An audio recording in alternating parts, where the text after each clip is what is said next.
Hello there everybody, Oymon here, and welcome back to the Talos Principle 2. When we last left off, we'd reached the halfway point of the game, and from there, bad things had happened. We'd lost, what was the guy's name? Byron, who'd interfaced with one of the little devices, and had unfortunately got, like, broken. He'd been overloaded, couldn't quite reboot, unlike me, because he's clearly not, like, the chosen one or something, or I don't bloody know. Anyway, he got left behind, and we came back here to New Jerusalem, which I did say we were gonna. I did sort of predict... Hello. You weren't here before, were you? Yeah, I did sort of predict that we were going to return here and preserve a functioning city. Public transport must be safe. Hello? Welcome back, 1K. Thanks again for signing that petition. Unfortunately, as you can see, it wasn't enough. Yeah, what's going on? Yesterday, there was a sudden brownout in the grid, and we almost had a derailment. We've been warning the mayor for months, and all he ever gives us is waffle about the goal. This can't go on.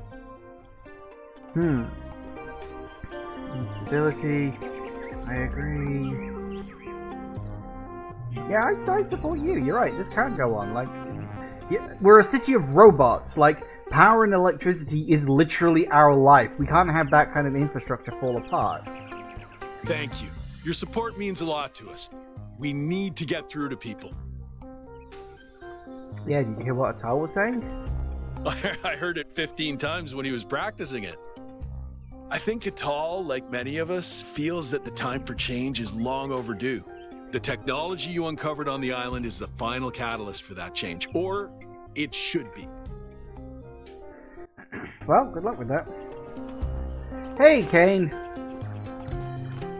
Welcome, welcome.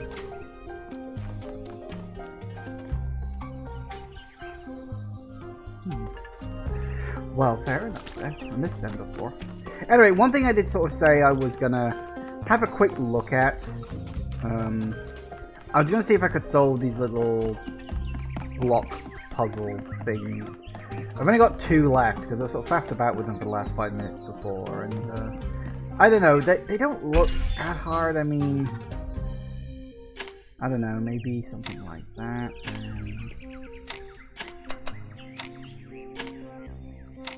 Maybe we can.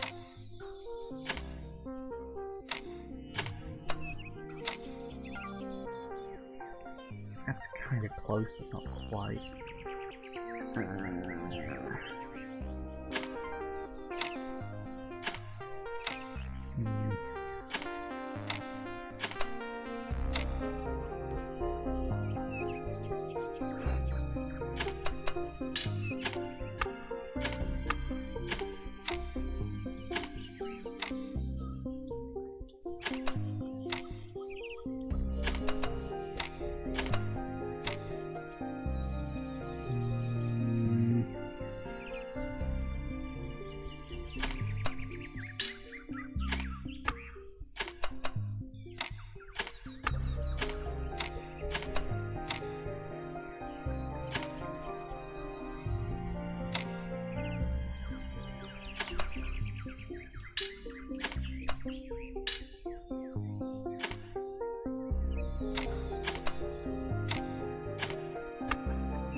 Gotta be a way to do this.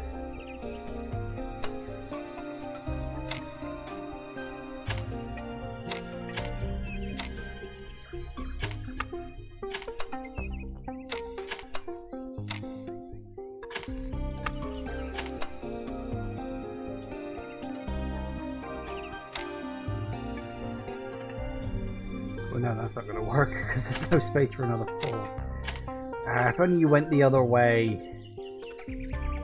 Okay.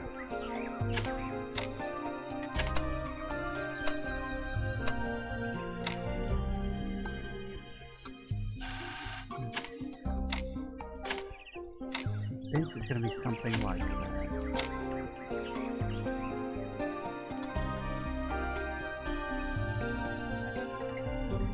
started back playing the first Talos game and these puzzles drove you up the wall.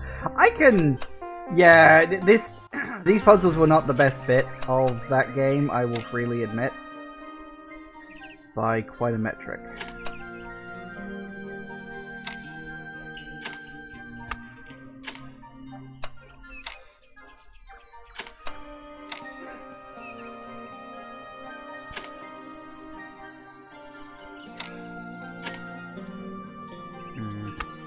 Nope. That's not gonna do it.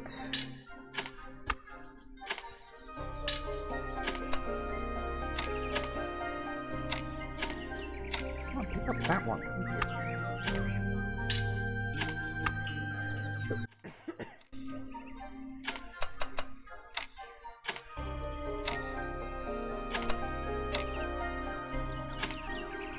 Ooh, ooh, ooh, ooh. Hey, I got it. Alright, last one. Oh, Christ. Okay, blocks. Begin blocks. Can we? Maybe we can. This ends up working. Because I know that you can technically...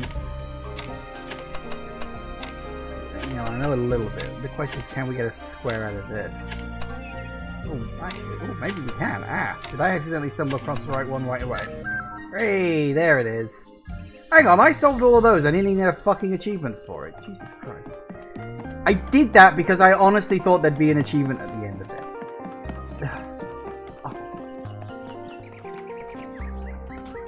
Well, okay, fine. Founder's blessings, 1K. Founder's blessings, 1K. Yeah. We must listen to the wisdom of the ancient writers, or we will fail the Founder's trial. Who's my book? The megastructure must be rejected.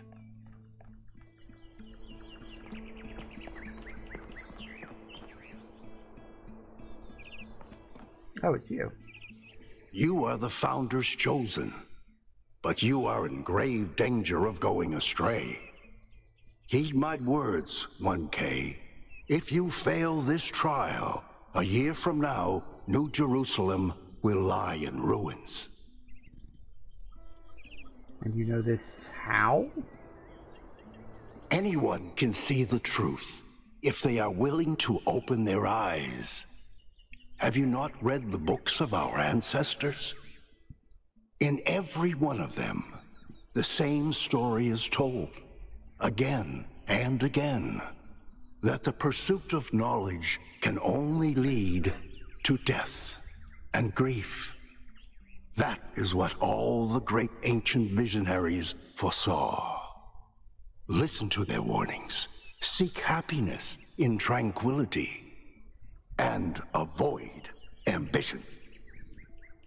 I don't think all ancient writers believed that. There were other strands of thought. It can easily become a self-fulfilling prophecy. When you can no longer imagine a better future, you cannot build one. That is very true, actually. Let's go with that. The very idea of a better future is what's rotten. That is what the ancients were trying to tell us. All the problems of the world come from those who think the world needs to be improved. Yeah, so you're a complete and total nihilist. You, sir, are more under the highest order. Yeah. So you're saying we shouldn't even try to make things better because there's a risk of failure. I would rather try and fail than to just sit in a quagmire forever. It's like people who say that we shouldn't investigate new technologies because, like, oh, we're fine with all the tech we've got. We don't need new technologies. Can I point out that someone is on the record, I can't remember who the fuck it was, but somebody is on the record and being quoted in 1890 to say that everything that has been invented, you know, all the necessities of the world have already been invented and we don't need anything more. Bullshit. It's always bullshit. Yes, progress is a fantasy. Things never truly change. All we can do is prevent our hubris from making things worse. Absolute moron.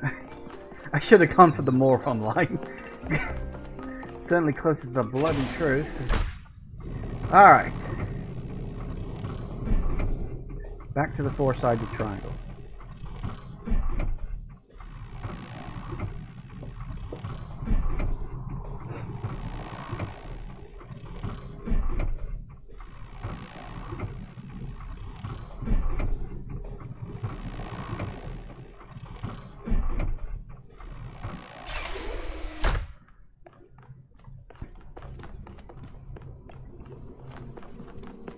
Because of course we came back in the hope of running into Cornelius, who was apparently at the megastructure site. 1K, could you join us for a quick debrief? Of course. Attending today are advisors from engineering, the archive scholars, and Helga. Yes, don't mind me. I'm just an admirer of governmental transparency. Yes, well. While the mayor is briefed by Alcatraz, he's asked us to review recent events. Byron's loss has unsettled us all. It may be too dangerous to allow this expedition to continue. You may not be safe, but we can't leave Byron behind. Byron took the risk, we'll be more careful. The island has technology we can't ignore. We're hot on the founder's heels, we must keep searching. Now there's one big puzzle that's halfway solved, we can't quit now. Frankly, it's too dangerous. Yeah, it's not safe, but we can't leave Byron behind. I agree. We cannot be guided by fear. We must do what's right. Let's not forget the dam's falling apart. We can't depend on hydro forever. With just a fraction of the power that island can generate, we could grow this city into a planetary society. Or, quite possibly, destroy ourselves in the process. To trust ourselves to make good of this opportunity, we should be aware of the fate of those who wield power beyond their reckoning. We haven't... Yeah, we should trust ourselves. Wise words from one so young. Yet I submit that island holds secrets far more valuable than mere energy generation. What could be more important? The Somnodrome, of course. If we could find a working model, it would herald a sea change in our moral and self-understanding. The question of how we should build New Jerusalem would simply be moot. Oh? How so? The Somnodrome was supposed to let us interact with our own subconscious code. It's a cool idea, but it wouldn't necessarily solve all our problems. My own studies prove that we operate on an intrinsic moral logic. It's what makes us human. But our access to it is only indirect. Our ancestors created art, philosophy, and parable to help bridge that gap. The Somnodrome would help us to cut out the middleman and ask the source directly. We would finally have an answer to the great moral questions. So, it's a newfangled way to make the same old mistake of judging who's good and who's bad. We're fortunate 1K preserved the Somnodrome for our study. Initial data suggests it was a prototype with substantial design flaws. But there may be a working device elsewhere on the island. Then the question is, what would 1K do if they found it?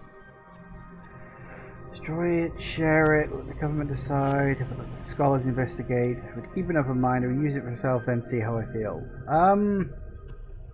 Yeah, probably.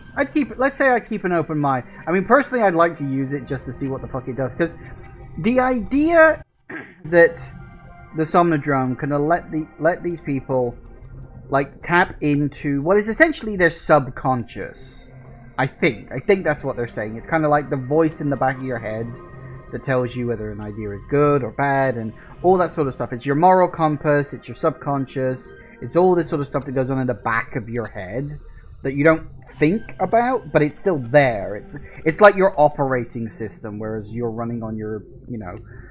no, it's like the DOS framework as opposed to the operating system that you run on a day-to-day basis. That would be a computer analogy to think about it.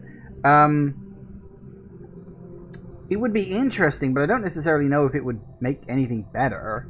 I mean, what if you go all the way down and you find it's just literally a 1 and 0 that's flicking back and forth? No! This is much too important to decide on a whim. But it's so much more fun when we're kept in suspense.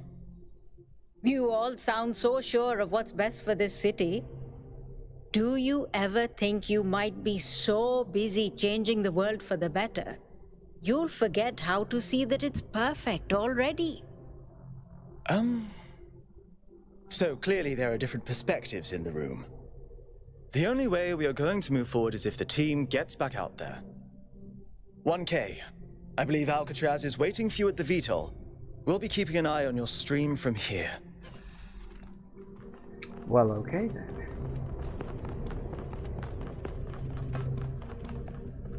Hey.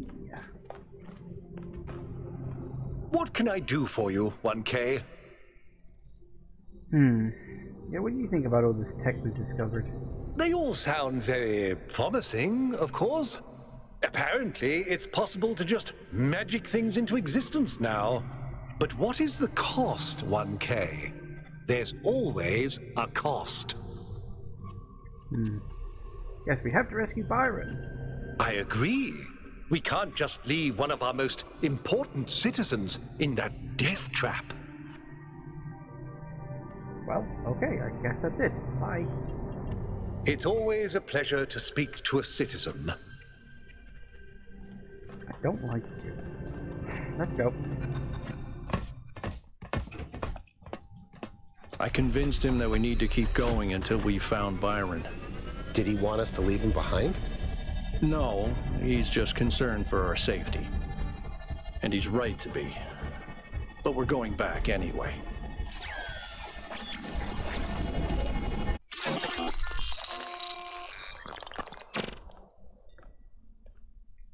Great trials lie ahead of you, my child. But you're... I hate that for some reason the loading words get cut, and I don't know why that happens. It's very annoying.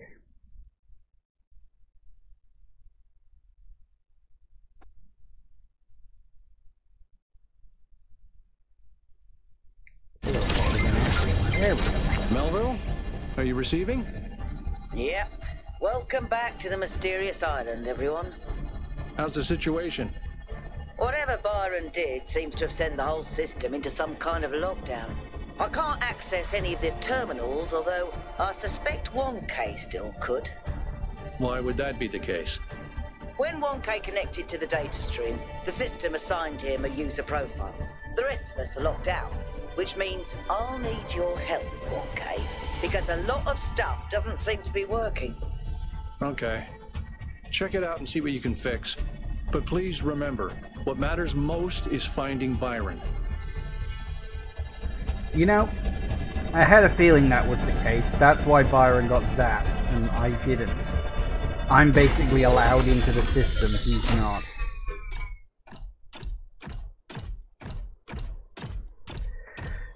Okay.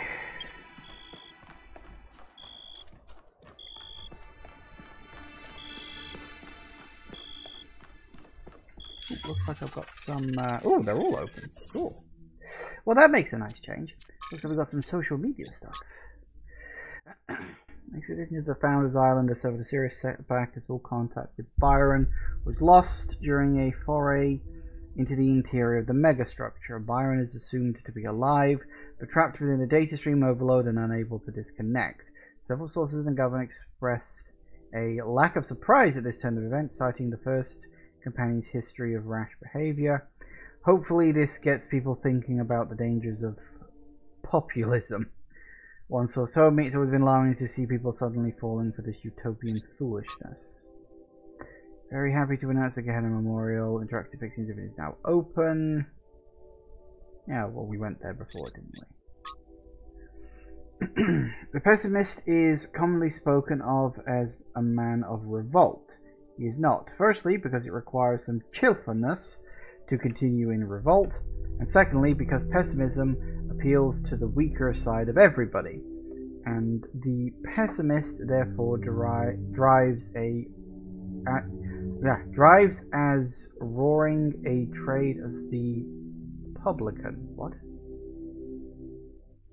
Drives as roaring a trade as the publican. Right, sorry. misunderstood the order of that sentence. The person who is really in revolt is the optimist, who generally lives and dies in a desperate and suicidal effort to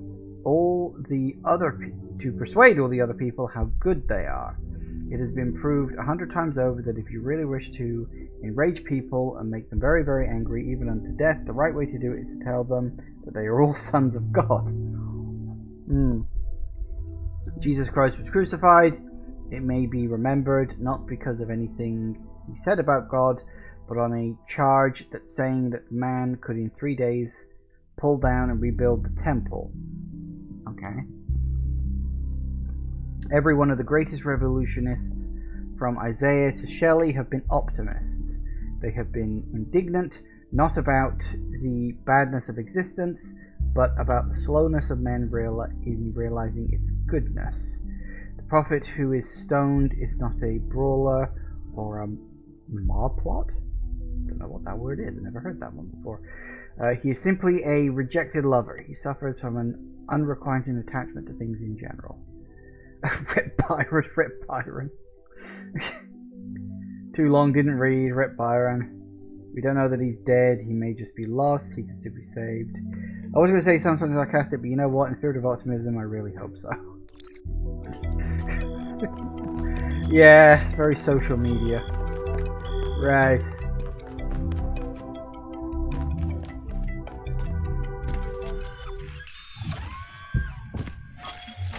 I mean, I almost said too long, didn't read, so there we go. So you got South 1, South 2, and South 3. So Circular Oasis, Verdant Canyon, and Southern Coast. Alright, we're off. 1K, I'm sending you a little software upgrade I put together that should allow you to detect which files will lead to a data stream overload. Unfortunately, I'm not doing this to help you avoid them. In fact, I'm gonna need you to search for more. Oh, good. I'm sorry about that.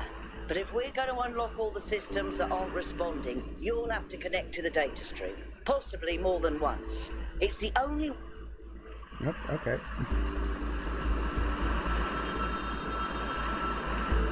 And what we got this time? Ooh. Desert Eagle fellow. That's a new thing.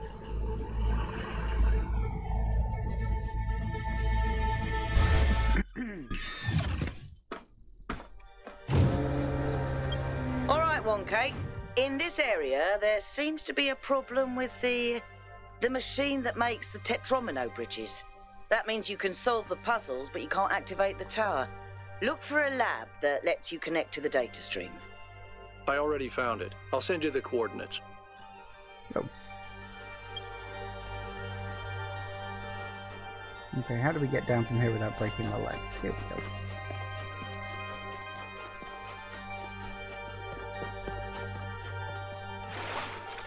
Ooh, okay. Well, looks like we need to do this in order to continue anyway, so I was gonna anyway.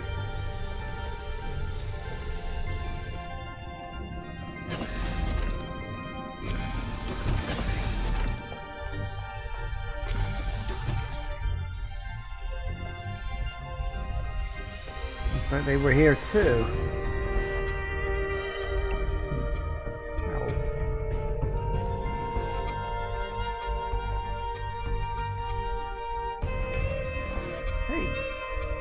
Look at this place. It's beautiful, isn't it? Mesmerizing. That's how it lures you in, I think. You see all these beautiful things and your imagination starts working overtime. And then the puzzles, the towers, the mysterious apparitions, it all draws you further in, deeper into the trap. What if that's the whole point of this place? What if every time you have one of those visions, another little bit of you is corrupted, overwritten with the hubris of this place? Never been corrupted. Let's not get superstitious here. I'm sorry. I didn't mean to suggest you were, whatever it is I'm trying to say. I guess I'm just disappointed in myself. Byron needs me. You all need me to do my job, and I can't even use a terminal. If this is all really the work of the Founder, I don't know, maybe she lost her way. Or maybe we're just not ready. But once we find Byron, I suggest we get the hell out of here and never come back.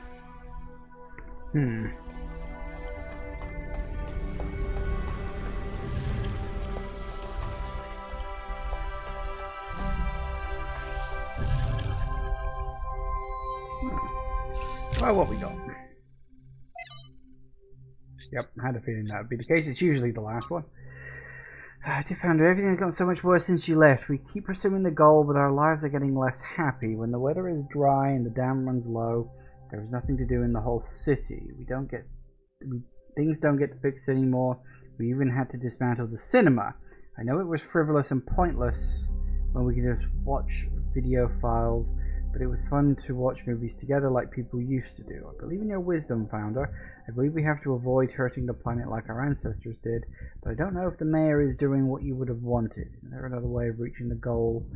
Please, I know you left for a reason, but I don't think we can go on this way. You've made quite the catalogue of horrors, Stratton. Children dying in their mother's arms, cities perished by the plague, even animals living without peace or happiness. Why must we listen to this? You know, I've just eaten a heavy dinner. Okay. Because these things, which are ugly, must be confronted for us to reach the truth. You spoke of justice earlier, but are these things just? They are not, and they must admit the universe itself is not just. If the gods exist, then they do not bend the world to their will. Rather, the universe proceeds as a machine, following its rules. Justice and virtue are human inventions. Are you saying that justice and virtue are therefore illusionary and should be abandoned? The opposite, my friend. It is mankind alone that can impose these values upon the machine. It remains unclear whether Stratton believes in the gods or used them solely as metaphors. His work on the deities is no longer extant. Tantalizingly, someone or other, I'm not going to bother pronouncing his name, mentions that it caused a fist fight. Cool. The one made us human is that we search for meaning, but perhaps a better way of thinking about it is that we create meaning. Very true. Even Terry Pratchett believed that. Oh, I can't read a fucking word of that. Hang on. There is a pattern underneath. New primary site. Lake for water cooling. Okay. And bang.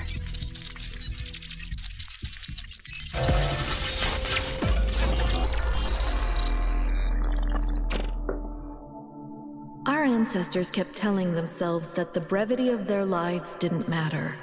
But they had so little time to ever really think about anything. I've spent several human lifetimes studying this mystery, and only now am I beginning to see. The simulation was built on top of material reality, unable to escape its constraints. In the same way, physics as we understand it, even quantum physics, is built on top of a deeper reality. A set of rules that define existence itself. There is a universal language of creation, and I think we can learn it.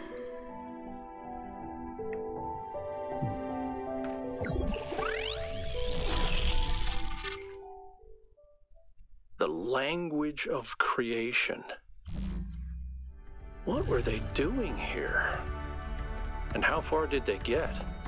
I can't answer that, but I think I'll fix the Tetromino bridge, machine, ring thing. I say I think because it's not in the schematics. And what I'm doing is hack work at best. Try it and see if it works.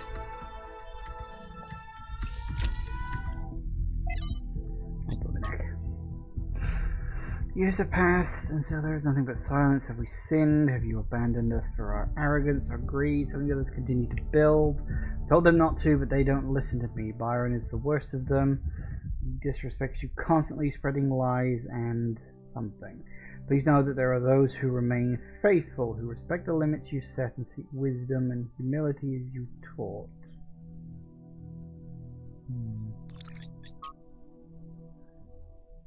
Although I was born in the early days of New Jerusalem, I never knew you well.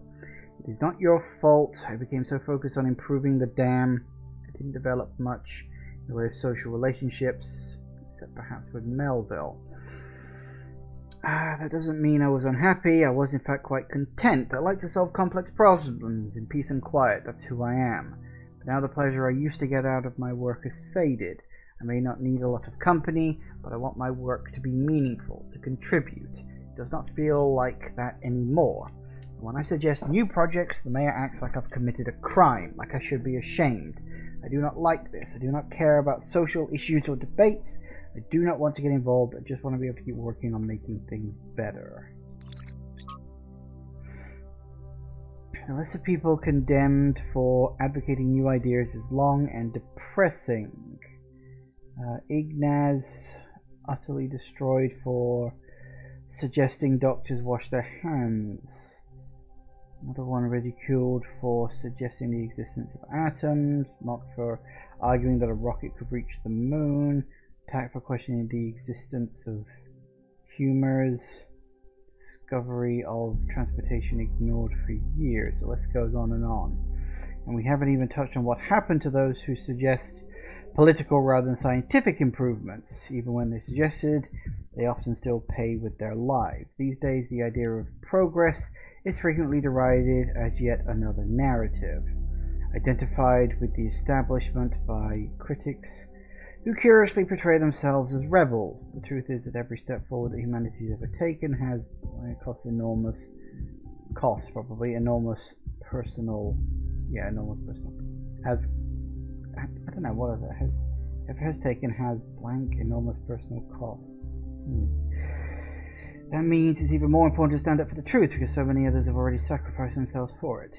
It does, but what's the right way of doing it? Many die for the truth without accomplishing anything. Maybe we have to do what's right and trust the universe. That's a nice theory. Ask the number of people who are actually willing to lay down their lives for something they believe in. It's surprisingly few if you put the gun to their head.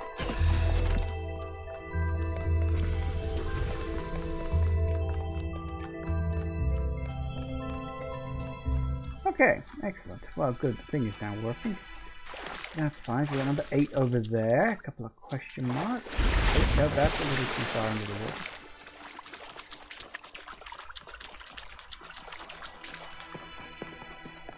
Well, hey. What are you two? Father, I updated the Noema algorithm. It's working twice as fast now, and I think I can increase matter output by 25% if I tweak the modulator a little. I'm so excited! Nice to meet you, so excited. I'm Cornelius. What? Oh, Dad! This is science! You have no idea how long I've been waiting for the right moment. Dad jokes, everyone! Dad jokes!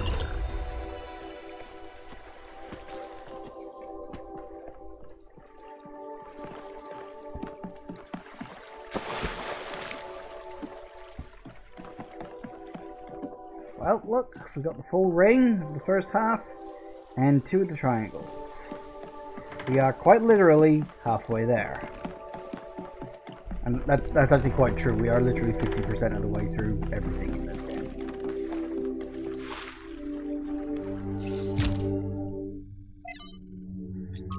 Okay, oh, it's crying out loud.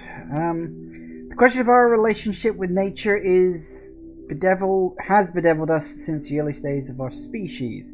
Since before the first city was built, we felt that there was something different about us. Animals, we intuited, were part of nature. We were not. But of course, humans clearly are the products of nature, our history intertwined with that of every other species. In fact, the very notion of the unnatural is a contradiction in terms. Everything that exists must, by definition, be natural. So this view, no matter how common, is deeply paradoxical. The paradox has produced a great deal of confusion. Some proclaim us chosen by a divine power, set above all other creatures, and are justly accused of arrogance. Others proclaim us sinners, worse than other creatures, and rightly accused of misanthropy. Others yet try to oppose this binary by saying that we are merely animals after all, but that is too manifestly wrong, in that no other animal is capable of having this conversation that we know of. It is in the contentious issue of our impact on the ecosphere that an answer may be found. Other animals have accidentally transformed the planet before, driving other species to extinction. This is not unnatural. If we continued our current path, even to the point of changing the climate enough to cause the collapse of civilization, that would be entirely in keeping with how animals behave. But there is one profound way in which we are not like animals. We can learn to understand ourselves and the world. It is this knowledge that makes us fundamentally different. We have choices, we have control.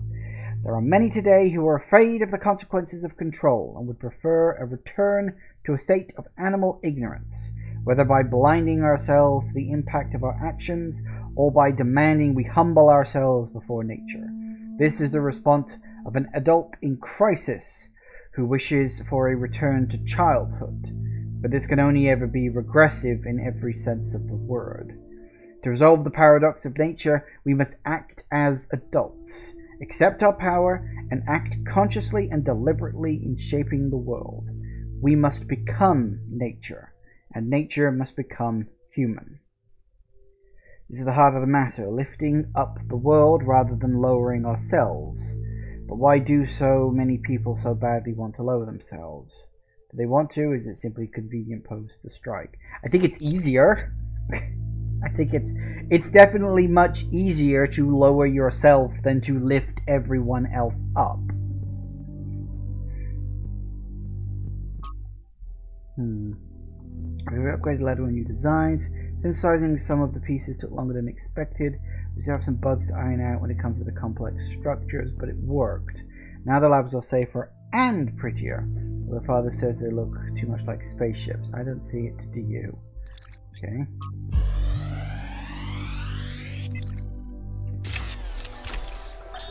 Today, we were delighted to be visited by a bunch of protesters, these voluntary extinction weirdos who think we're creating soulless monstrosities that will destroy the planet. They broke into the facility and started yelling at everyone. Fun, fun, fun, right?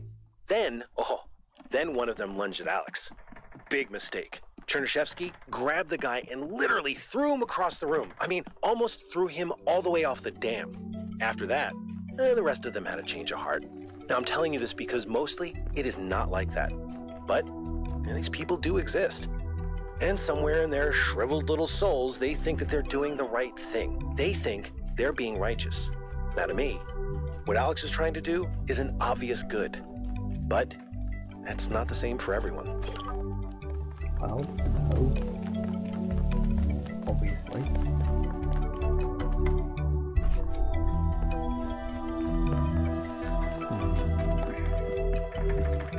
This is a bit of a maze. Not necessarily complaining about that, but it is noticeable.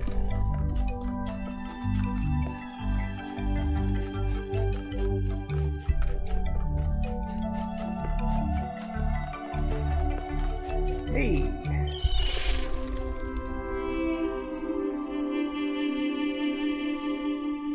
What can I do for you? Whoa, Dominic. Yeah, what did the mayor have to say? He blamed Byron for being headstrong and foolish, which I don't see it quite the same way, but it's easy to understand why the mayor would think that. Yeah. It wasn't hard to convince him that we can't leave Byron behind, though. You may not agree with Herman on a lot of issues, 1K, but he's not a bad person. He's doing his best in a difficult situation. You think Byron's still alive? I do, personally. I hope so. He's always been annoyingly hard to get rid of. Do you think it was wrong for Ancestor to create us? Why do you ask? You seem very opposed to technology. We're technology because of the risk we pose to the planet? I'm just wondering, really. Just because I believe we don't need to expand and dominate everything doesn't mean I want us to go extinct. I know there are people who think that way, but if I care about other species going extinct, Why wouldn't I care about this one? Seems irrational to me. Fair. Yeah, what can you tell me about Cornelius? He was the third to be born, after Athena and Eustathius. He was an important figure in New Jerusalem's early history, almost as important as Athena. But after she vanished, he faded into the background. I don't think anyone suspected he knew where she was. And what was he like as a person? I didn't know him that well, but he was always very calm, very thoughtful. Everyone respected him. Do you like text adventures? I do. Although I prefer the term interactive fiction. It's better at capturing what this art form really is.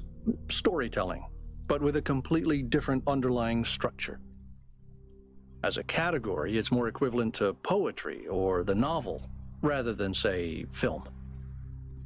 Wow, didn't expect that. Why not?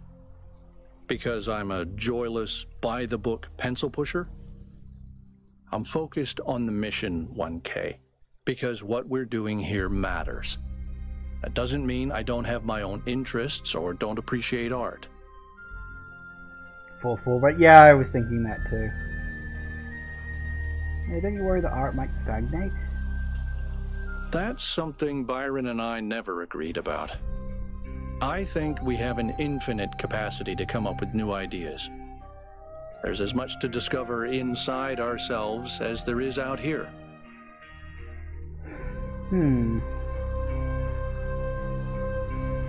I agree, but I don't think that means we should stop growing. Maybe not. But maybe we need to stop looking for answers in places like this one. What do you think about Miranda's terraforming efforts? It makes me wonder why people always think they know better than nature.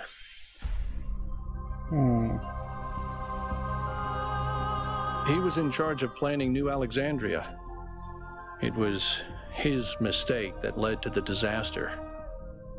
After that, he retired from public affairs and dedicated himself to his studies. Do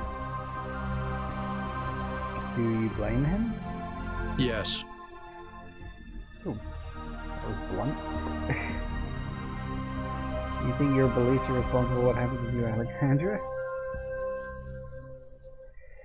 Should really bring this whole civilization a copy of the Hitchhiker's Guide interactive fiction.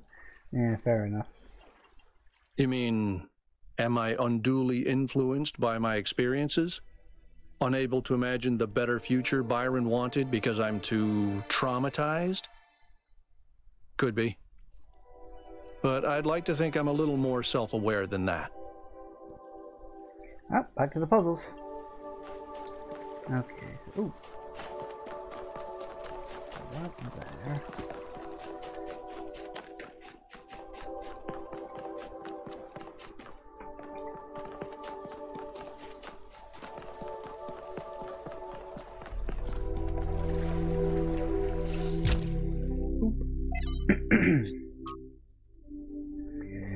When I realised it was over, it was all really over for good. I decided to take one last trip to my favourite place before the symptoms got too much. I could never forgive what they did to... Onchalkidiki? Okay, this incredible, wild, rugged place between the mountains and the sea, with pine trees all the way down to the water, the colours, the vistas, the sheer overwhelming beauty of it all. Then they just built all over it. Hideous hotels sprawling like tumors, obscene beach bars blaring their awful music across the sea. Even in... oh god, I'm not even going to bother attempting that. It was impossible not to hate humanity a little for it. The idea of it all returning to nature, the hotels gradually sinking back into the reed fields, and was moving and beautiful. But then I went back to Thessaloniki, and for all the ugliness inflicted upon the city, the idea that people would no longer meet up beneath Kamara, or go for long ambling walks on the promenade, or for crepes on the Platea something or other, was unbearably sad. The idea of the rotunda just standing there empty after being a shared place for so many centuries, it made me remember that it's not just beaches and forests that are beautiful, that cities can be more than just streets and noise. Cities can have histories and personalities, and that means something. Who am I writing this for? Do I believe there will be survivors after all? Do I think that crazy robot project I heard about will actually work out? Do I hope that aliens will come to our planet one day and wonder who we were? Truth is, I don't know, but there is something in love we feel for the beautiful things that we built, as much as in our revulsion towards unnecessary destruction that matters. Why didn't our ancestors understand that you can build in ways that make an area more beautiful instead of ruining it? Even if all they cared about was personal benefit, wouldn't that benefit them more? In the long run, yes, but people rarely think about the long-term consequences, especially if there's an incentive to act immediately. And yet most of them were unhappy with the results. Couldn't they see that it was within their control to act differently? No, because we're fucking idiots. Generally speaking. Humans are problem solvers is a quote frequently associated with my friend Alexander Drennan. It's become a meme on the internet, used both ironically and not, though Alexandra, of course, is entirely earnest in her dedication to humanity. It's a great thought and vital to understand our species, but it's not always entirely as simple as that. Take, for example, the recent extinction of the orangutan, and the ensuing conversation about the dangers of unknown pathogens released by human activity. Most of us agree that a problem exists, and significantly, most of us believe that something ought to be done about it. So we've identified the problem, and we have collectively decided to act. So why is nothing happening? That's a serious question. A great deal of effort is expended on raising awareness, but I would like to suggest that sometimes our problem-solving impulses can get stuck on the wrong goals. Awareness is not an issue. We've already convinced people that something needs to change. So if nothing changes, we have to wonder, why is the will of the people not being translated into action? Apparently she was also capable of being devastatingly sarcastic, but that's a story for another book. I feel like you could easily apply that to like climate change or something, but whatever. Maybe the problem was that they didn't have enough hope. They could see the problem, but they couldn't imagine that one day those problems could be solved. It's easy for people to get so lost in the problems of the present that they think nothing will ever change. True. They lost hope because the historical circumstances they found themselves in encouraged despair, but that in turn meant the conditions could not change. How do you go against history itself? With a big fucking middle finger. That's how I always do it anyway. Yemo died today. One moment he was there welding a joint on the upper levels of the tower, the next moment he was gone. One careless step, that's all it took. Athena brought him to the dam, but even Cornelius couldn't help. Yemo is gone. Now there are only 12 of us. Think about Yemo every day. So do I. You did nothing wrong. You weren't even there, I was. Ooh. Was he number 13? was 13 literally just cursed?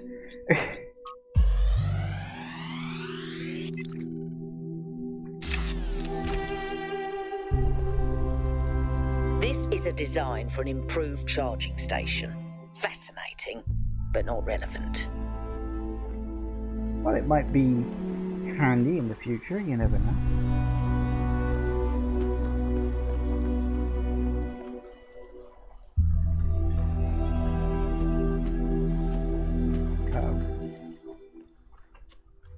Uh-oh.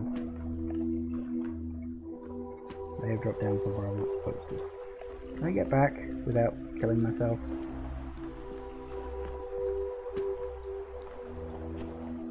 Don't think I can, and I'm on the border now. Tits. Yeah, that didn't work. Let's try that again. Yes, I know what I'm going to do next.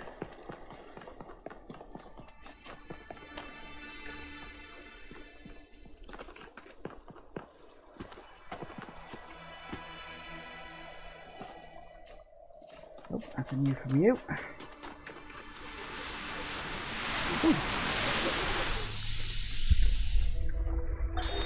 In the early days, humankind lived in a world of unexplained wonders and terrors. The powers of the elements were understood in terms of gods and spirits. After all, how else could one explain thunderstorms and earthquakes? But as the realm of scientific knowledge expanded, the realm of the mystical began to shrink. The sacred grove, as Hegel wrote, was reduced to mere timber. But as superstition retreated, another thing was lost: meaning. In a purely mechanical universe, people yearned for the comfort provided by gods and spirits. But there was no way back. But what about the beauty of the universe? The perfection of everything around us, couldn't they see that? Not sure I can see that, Miranda. But I do think there was another way, a way forward instead of back. Faith not in an invisible world, but in ourselves, in each other, in the inherent value of consciousness and civilization. They never really found it, but I think that in those last months when their whole species was dying, they caught a glimpse of it. And that's how your mother was born.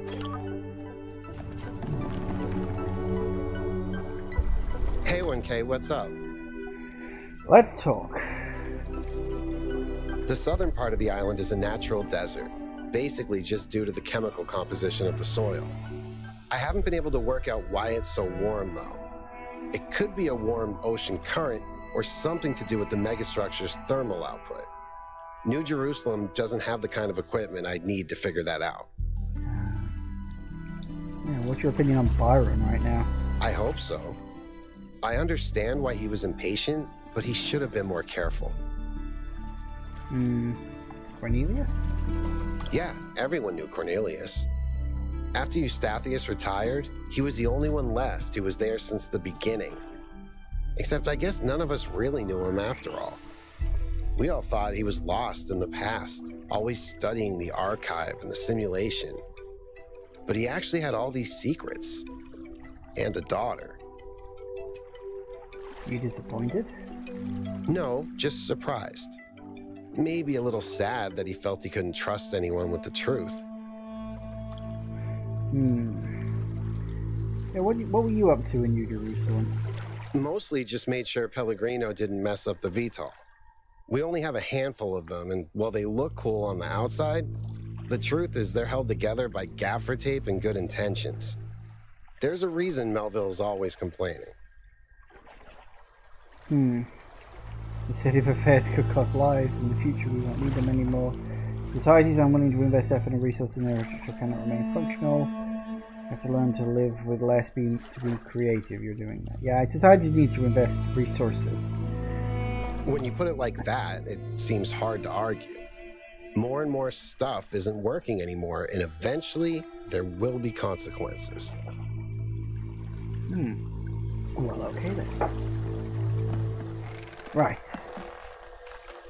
What's the other question mark? I'm assuming... Well, one of them is probably going to be... a star. Whoa.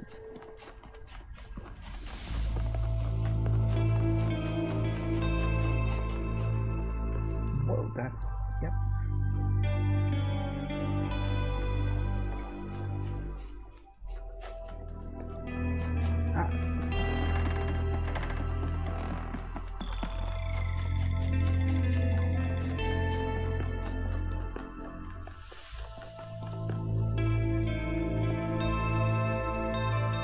This really is a bloody maze.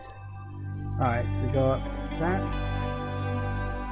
The Sphinx puzzle riddle thing. I've seen that one.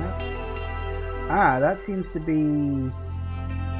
Right, that look, you can see that that's clearly got like a connector thing on it. So we need to work out... It's usually green. The connectors on those are always green. So for those, it's a case of working out which puzzle you need to go to in order to get the solution you're looking for. What are we doing with this? Ooh. You again, huh? One day, undoubtedly, an expedition will pass by this island. It will seek to document facts and statistics to enumerate reasons for us not to look more closely. That is what we do now. We seek facts rather than truth. Because truth might frighten and unsettle the comfortable people who like to sit in their conference rooms and debate which corners we should cut today. These people like to imagine the chaos that could come one day, like a comforting fairy tale of distant darkness. But they do not see the chaos that is at our walls right now. The chaos that also lives within us. A force that is both necessary and appalling. Interesting. So that puzzle seems to be, oh, press a bunch of buttons again. And it's told me the order, but not where those buttons are. That could be a problem. Hello? What is it? Anything going on with the megastructure? No, I suspect Byron is still logged in, and his presence has thrown everything out of whack. Entire subsystems are locked down, and everything that depends on those subsystems is disrupted. Heard nothing from him at all? There was a short burst of noise on the frequency we used to communicate, but that could have been anything. Did you say anything about Cornelius? He taught me a lot when I was young. Nowadays, people just know him as the museum curator, but back then, he was closely involved with every engineering project, and he was brilliant. When he encountered a problem, he'd always remain calm and keep working at it until he found a solution. I wish I could be that patient. Yeah, why didn't they disappear together? If I had to guess, I'd say so that Cornelius could still go back for anything they needed. He was always leaving on expeditions anyway, looking for materials for his projects. Looks like we've stumbled across one of his projects, or maybe the point of all of his projects. Who the hell knows this? Okay, well, it's 4 o'clock, and I'm going to take a break, mostly because I really need to go to the bathroom right now. So we shall pause, and when we're wandering around, I'll try to keep an eye out for buttons to press or something. I don't know exactly where those buttons could be. There's a lot of walls, and the buttons could be anywhere, and I don't particularly have any clues or inclinations to where. I'm really not sure, but we shall keep an eye out, and we'll see if we can find them, and then when we get back, we'll jump straight into puzzle number 1. Back in a minute, guys. And we are back. Alright. What have we got? Phase entry. Ooh. Wait, really? Whoa! Just teleport. Sure, okay. Boom.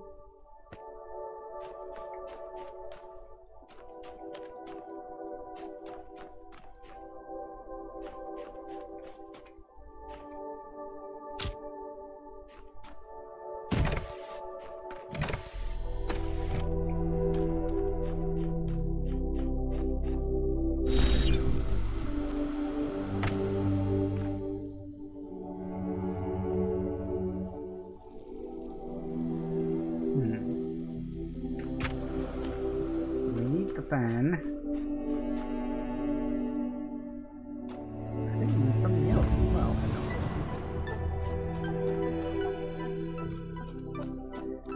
Need one more item to go on the other box. Because we need 2 items and we need... Oh, right, we can take this thing. Right, yep, okay. Right, okay. Right, okay. Gotcha. Grab you. I was like, hang on a second. Then I thought, oh wait, hang on, we can pick these things up. Of course we can. So yeah, you can teleport with items. That's good to know.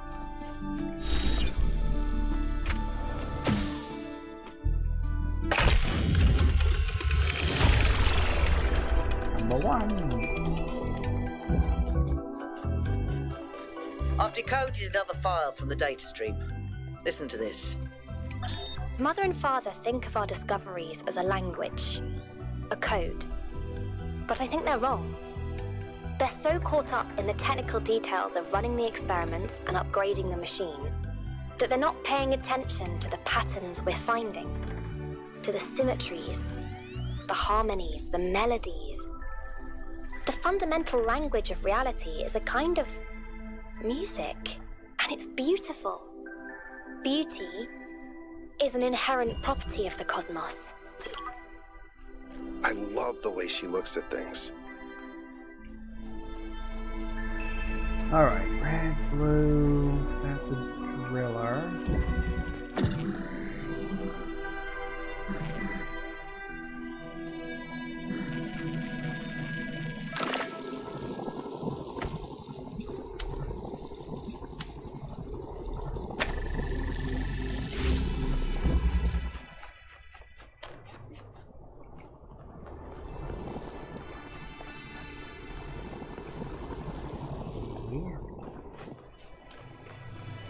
Teleporter there.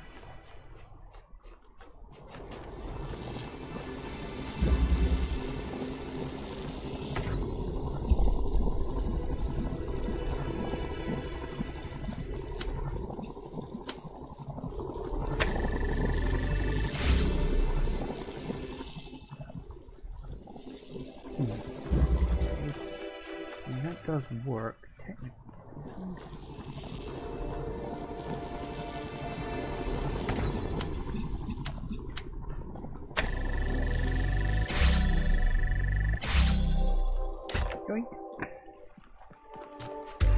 Okay. Hang on to those things. Oh, excuse me. Yeah.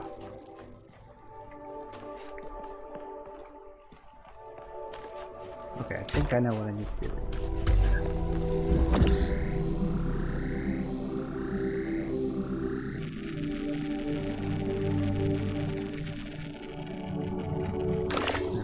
Do I need... Yeah, I am going to need that. I'm going to need you too, which means... Yeah, although, actually... Nope, don't need to do that.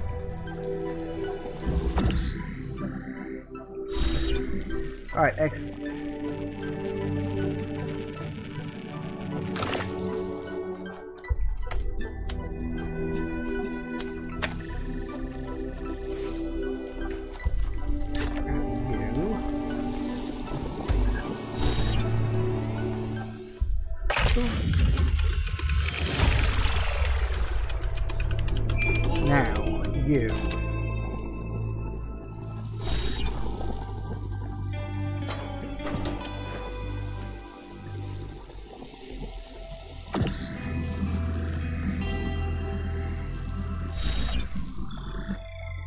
You and why can weather? Well now. Why is that?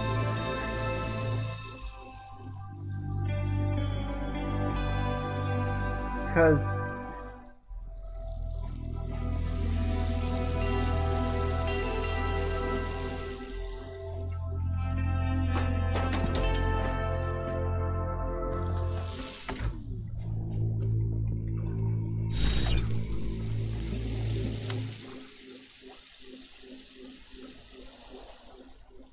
I know we need a green somewhere, but where? Oh, I think I see it. Okay, so we've got a green laser now. That's good. That goes up to there. And we know we need a green laser for the one of the star puzzles, so that is good. So the question is, where does that need a connection to next? Probably number 3 based on its position, but it could be somewhere else. Because we know that I sort of saw it earlier, pointed it out. there's a connection between that, something over there, and something that goes off in that direction. So, don't know exactly. Oh, hello. Something else to say? Listening to Miranda talk about beauty made me think. Okay, this might be super weird and kind of pretentious, but I honestly mean it. What is beauty? Like, where does it exist? Is it just in our minds? Or is there some objective component, something quantifiable? I always thought it was just perception, but if I understand her correctly, Miranda sees beauty as a property of the universe itself. An objective thing that we can perceive exists solely in our mind. It exists as an interaction between the self and the world. I mean, that's kind of true. I mean, beauty, they say beauty is in the eye of the beholder, that old chestnut.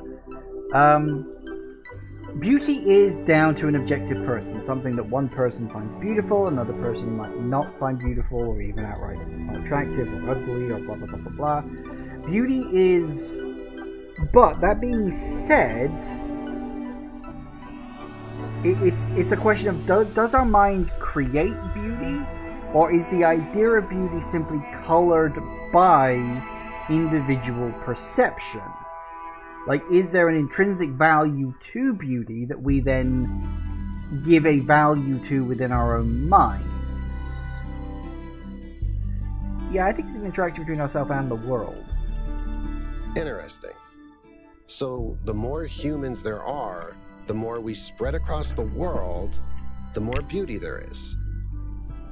But then, doesn't it follow that it's our duty as a species to grow? To make the universe more beautiful? Imagine sentience spreading across the galaxy, does the cosmos come to life with beauty? That's a really powerful image. Beauty flowering in the universe as intelligence spreads. Thank you. I hope you're right. Or the idea of beauty, but yeah, so what about really kind of music? What do you think on that? I think that's one of the most beautiful things I've ever heard. I hope it's true. What kind of music do you like? Okay, this may sound like a robot joke, but I love heavy metal, especially the more melodic kind. It's big, it's epic, it's full of emotion. You can really get lost in it. Actually, I named Bruce after Bruce Dickinson, the lead singer of Iron Maiden. They used to call him the air raid siren, which is also what my Bruce sounds like. Yeah, okay, that's fair enough. Calling a cat Bruce after a guy called Air Raid Siren, that's perfect fucking naming for a cat. Okay, yeah, I love that. Through the wall. We go through the gate.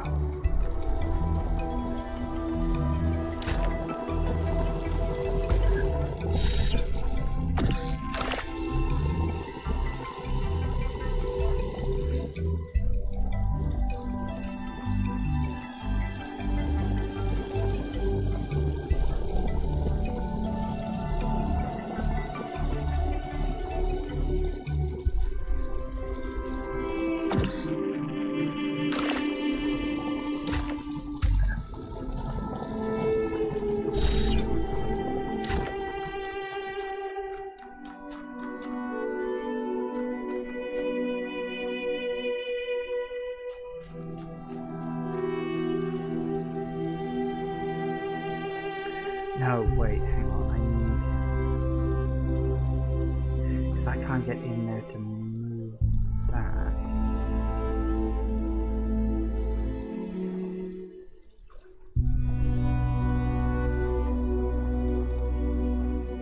Right, hang on, yeah, okay, this is a little more complicated.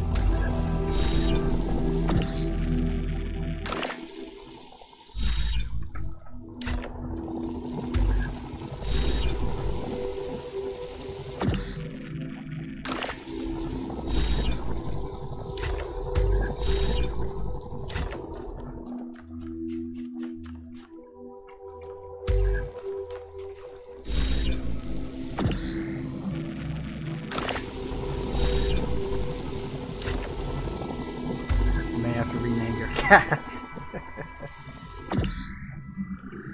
That's fair. Oh, did I put that down in the wrong place?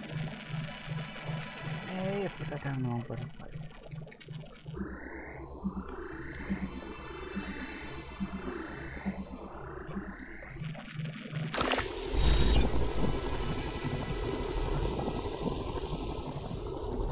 Yeah, I did. I put that down in the wrong place. God damn it.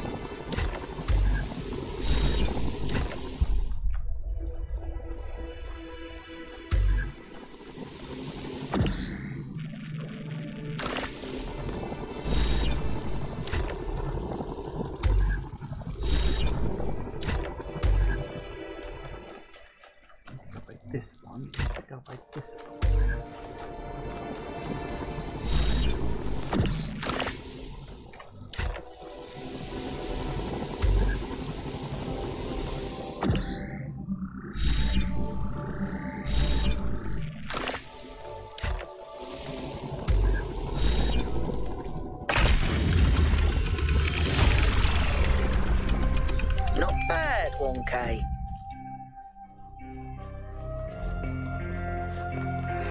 Okay.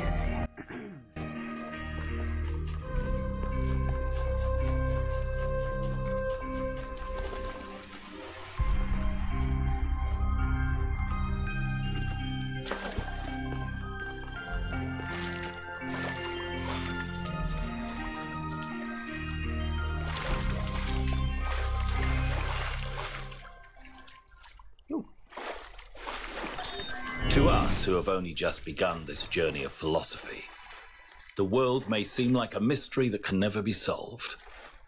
A great deal has been written since the days of the Seven Sages, but how much of it is truth and how much of it is idle speculation? I've offended many by saying that most philosophy will, as the centuries pass, be discarded as foolishness and superstition. But it is a truth only philosophers fail to see. And yet we cannot abandon reason and conclude that we cannot know anything. Rather, we must accept that the journey towards understanding will be long, and our task is to build a foundation for those who will one day arrive at its destination.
That was that. Okay, well in that case, we should be able... Why do I need that? I haven't even seen a thing with that yet. Ow. Woo!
Why did that close?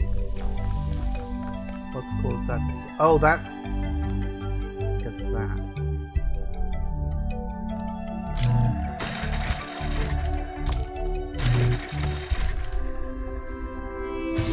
Ow.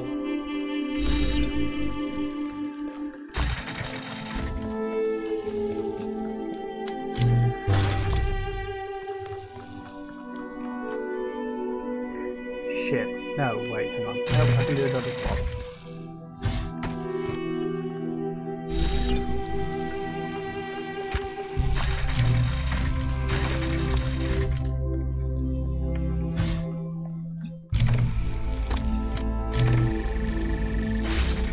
Well, hey.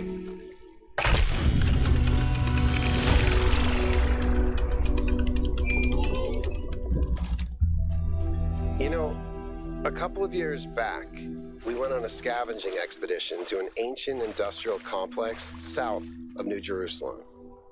It was enormous, sprawling, an area many times bigger than our whole city, just dedicated to manufacturing.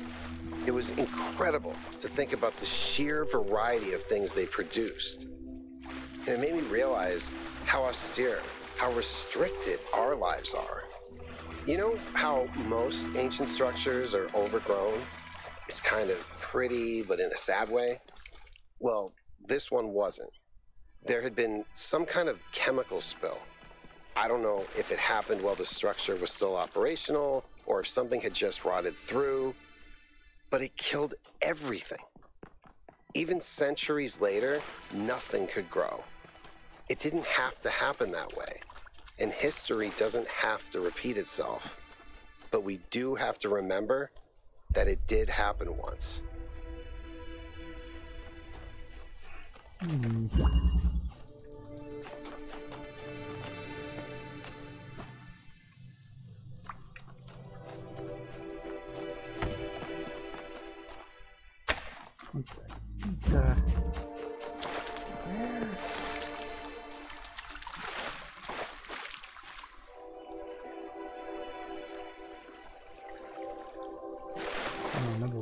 Was it number 1 or was it number 2?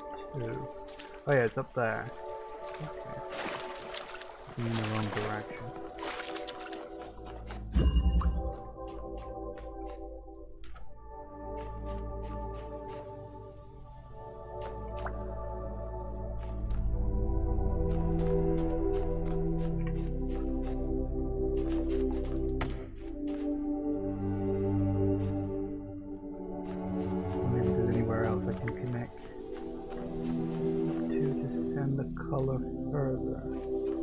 There's no real limit on the distance of these things, as far as I know. I'd have to actually go looking to see where it was. Anyway, this one's called, what was it, Pass Through? Something like that? Do that. Teleporter's there. Box.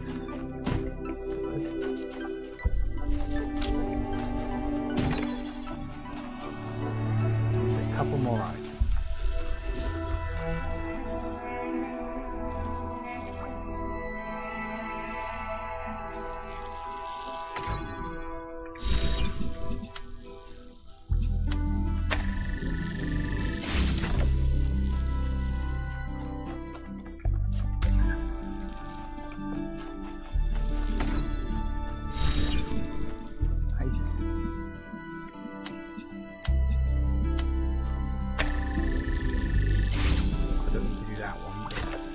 Okay, so we can...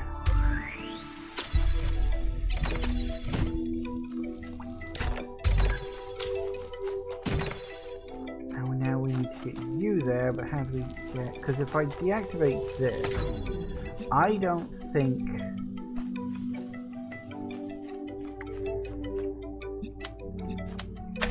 Okay. Couple of things to try. Does a teleporter on a box allow you to... No, it does not. Okay, that doesn't work. Does... Standing on a box let you do it?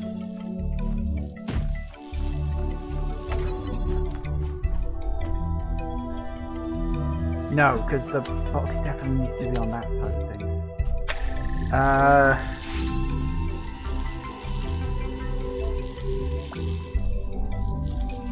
Pass through. It's a gate book over here. Nope.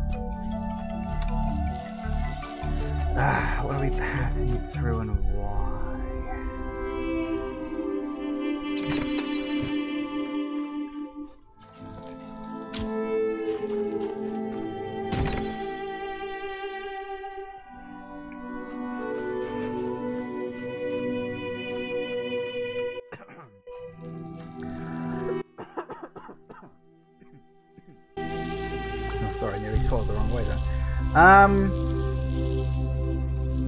There's gotta be a way that holding this, I can get to that teleporter.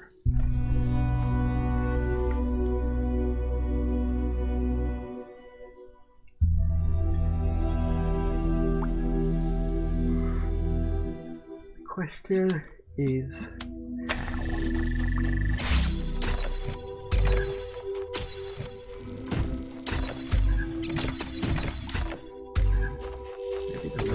height from the bottom will work.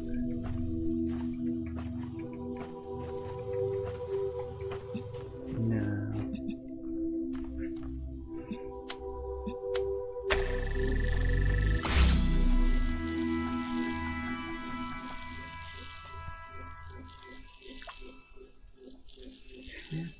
Through.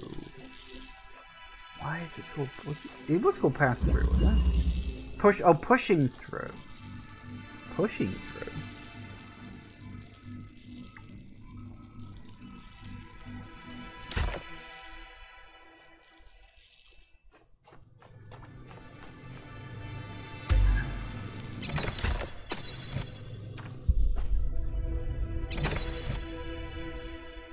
Huh. Why pushing through?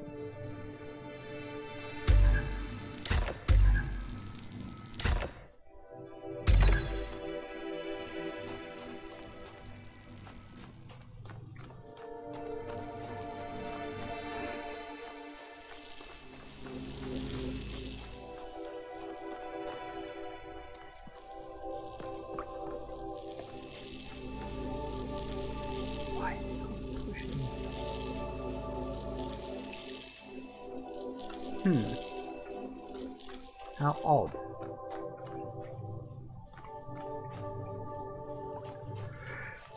Okay. See something with these teleporters that either I don't know about or I'm not thinking of. So you can't go there when you're jumping.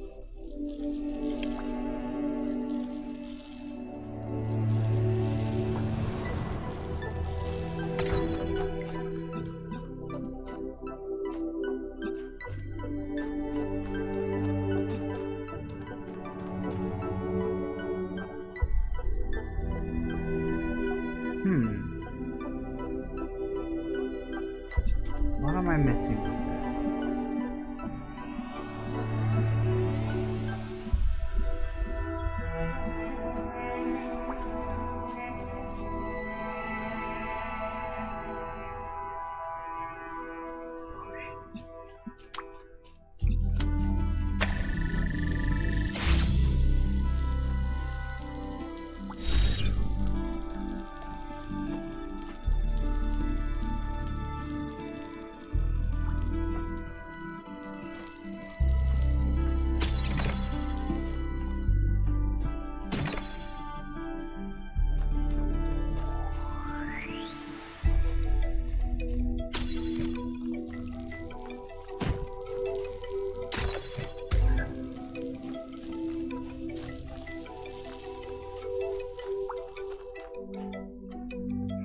No, that's not how to do it. Just not tall enough.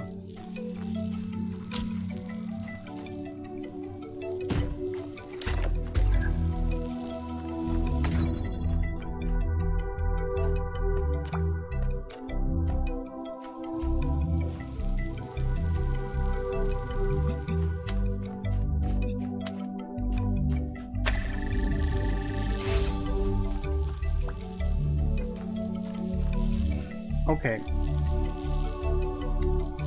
There's got to be a trick with this that I'm missing or not seeing or not realizing. The question is, what am I missing here?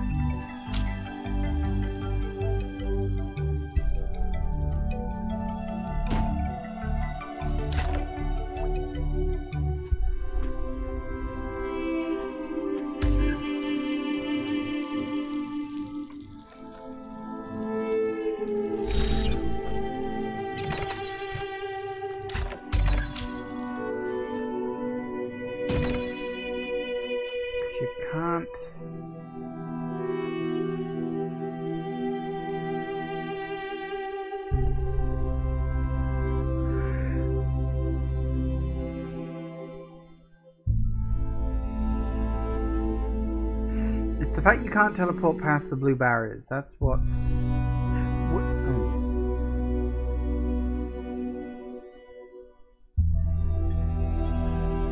Oh, hang on. Is this... Wait. Maybe I am thinking... Yep. I got it. Pushing through. I get it now.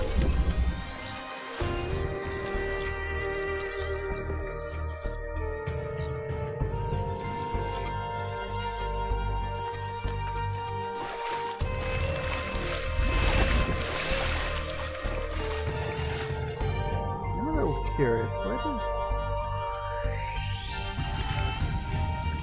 You know you're green. There.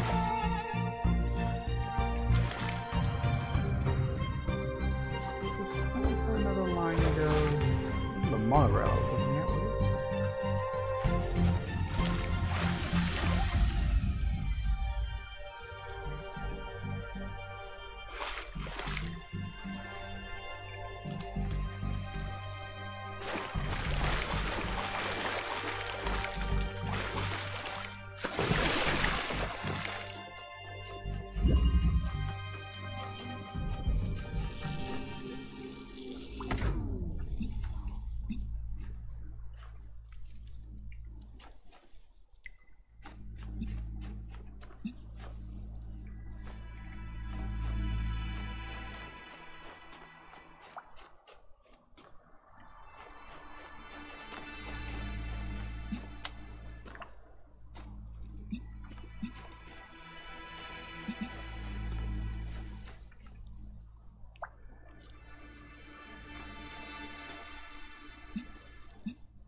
I have no idea if that's how you're supposed to solve it, but I don't care, I solved it. So...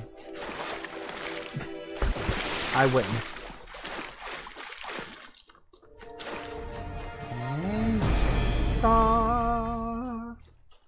If humankind had no more cause for war, it would make war for sport instead.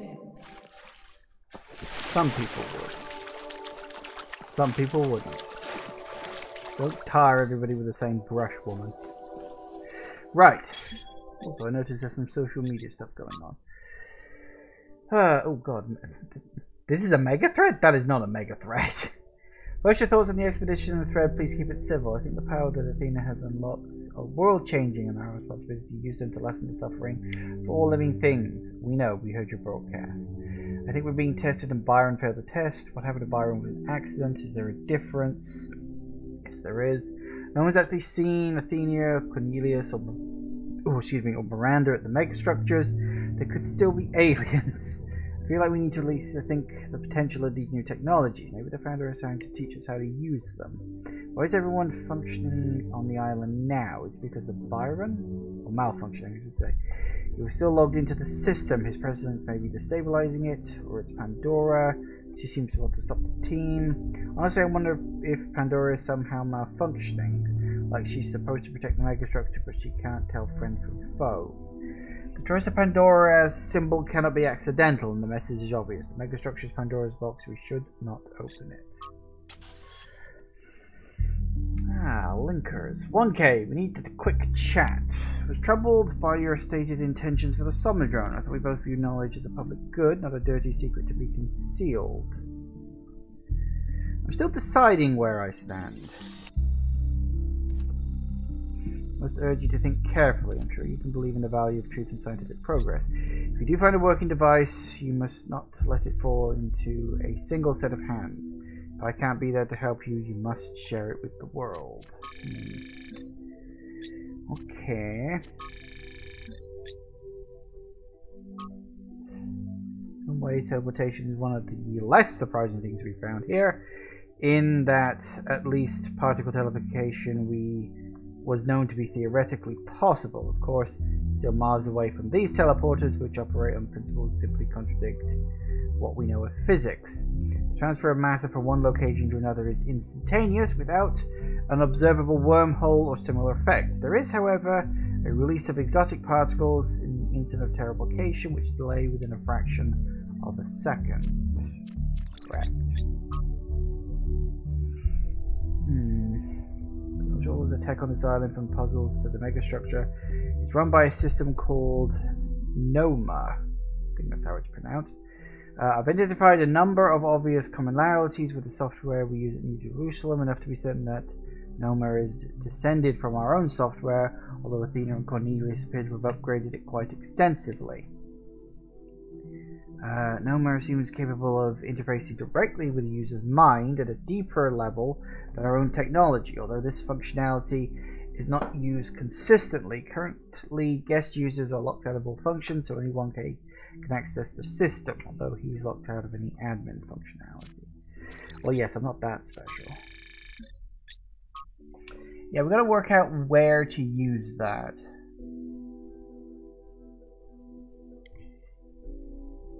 Don't know. Haven't seen anything like that at all yet.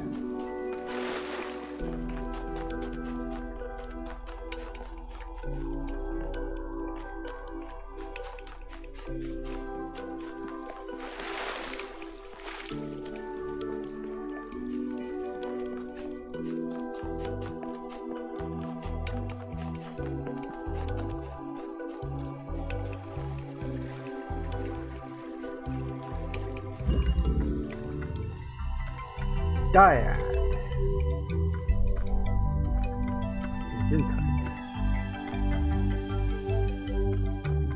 Theoretically going to be there, but that wouldn't really do much for me. We got a jammer.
Alright, very good.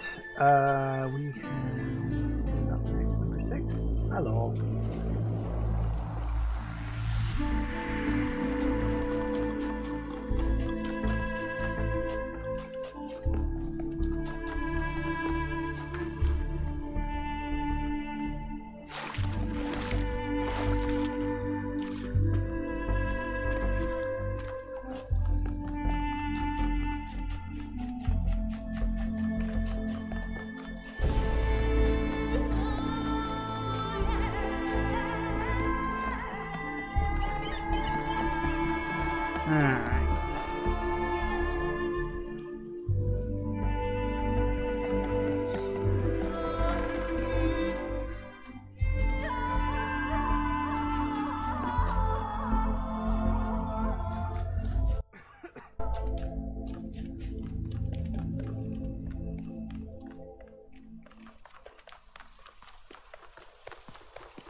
Translocator.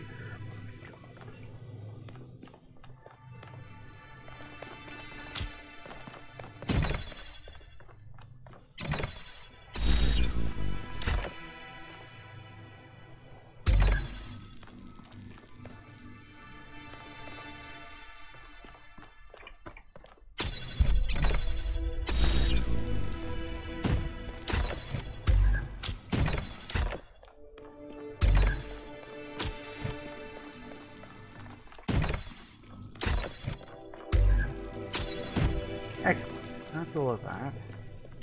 We got a box and we got a teleporter.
Alright, let's do this one.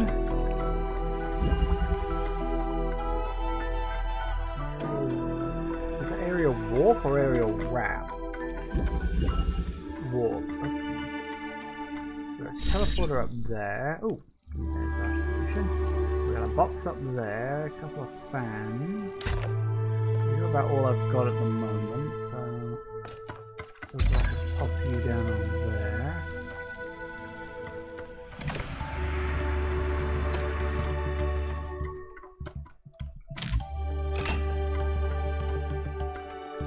A simple case of pushing a switch. Okay.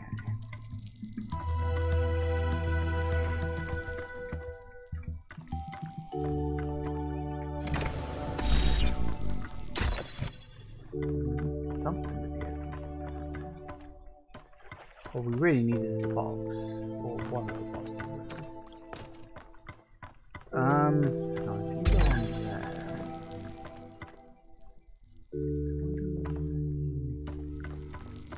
Activate.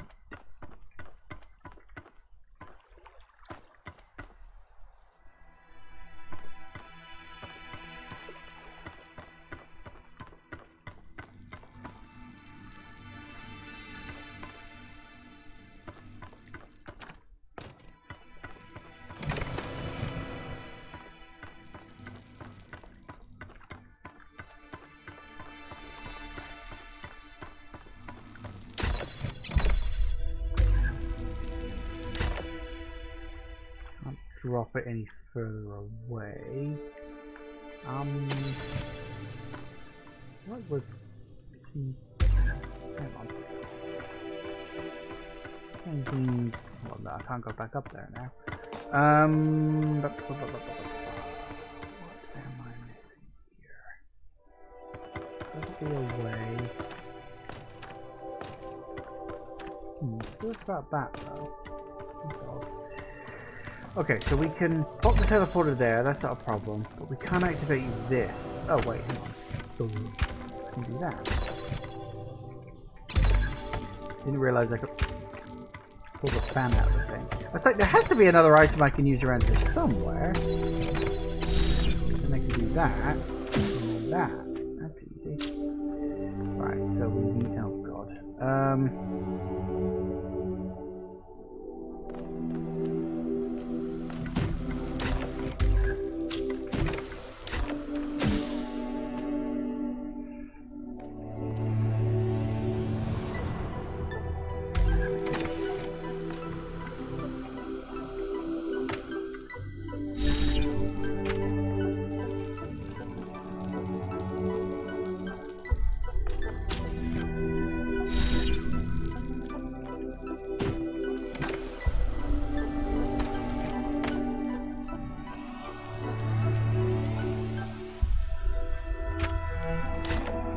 blow the teleporter too? Yeah, we can. That's fun.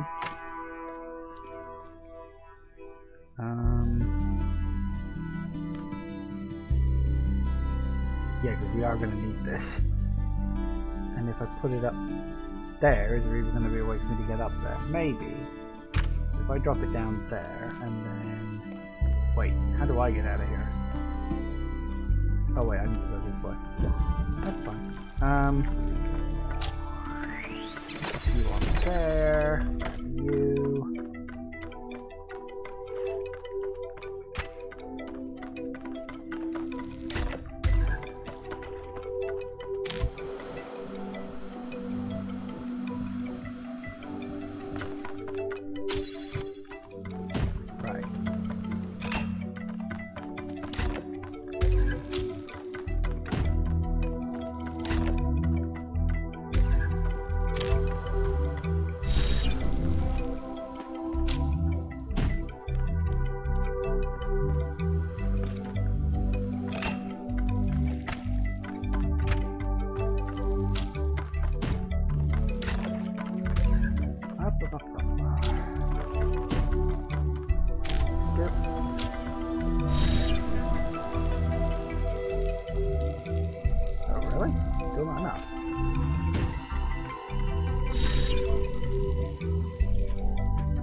Don't I need... Well, now we're right back at square one. If I need both boxes to be able to...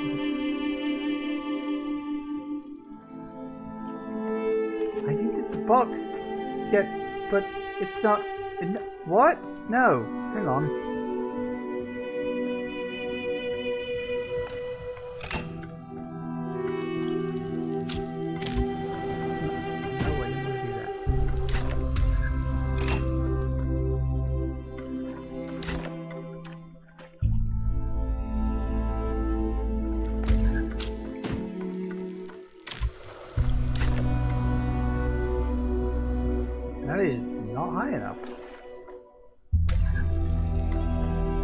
And there, I thought I'd solved it. Okay, there's no more items in the world. So obviously we've got to be able to solve it this way. That goes up. Why? I can pick it up. I can't do that.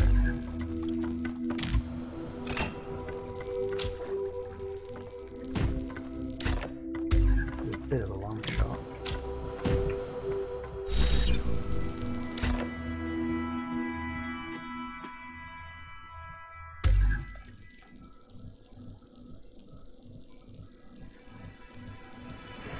Yep, that worked.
How?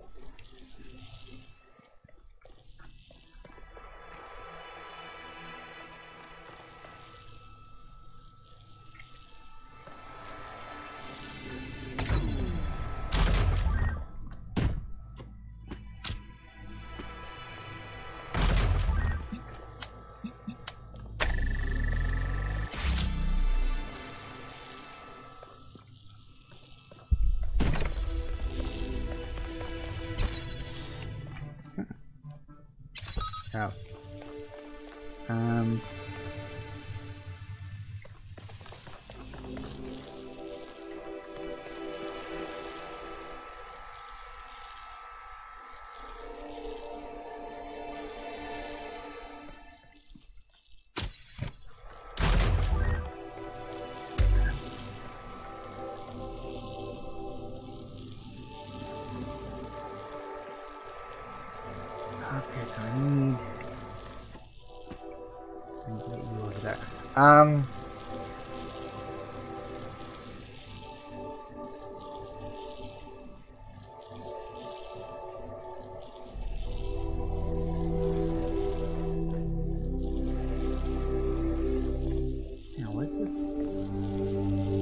No, there wasn't a third item. I was thinking, hang on, where's the third item? Technically, that's the third item. But no, there wasn't a third item. It was just the 2 boxes.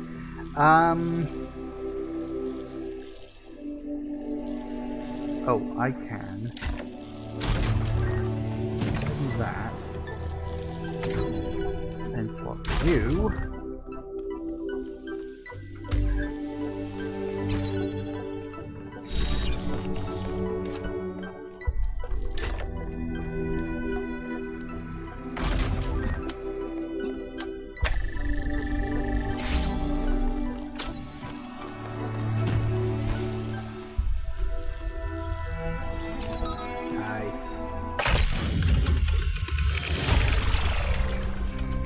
Congratulations. That one looked difficult. It was alright once I realised, oh yeah, you can swap things and then put things back. And that's one of those things I sort of forget with those swappers. Still no sign of those buttons. But they weren't exactly easy to find in the first place. The last lot we had, I kept going to the wrong place. And on this one it could be literally anywhere in the entire island set. Anywhere in the whole area, so...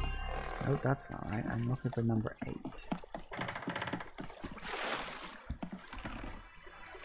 The hell? Ooh.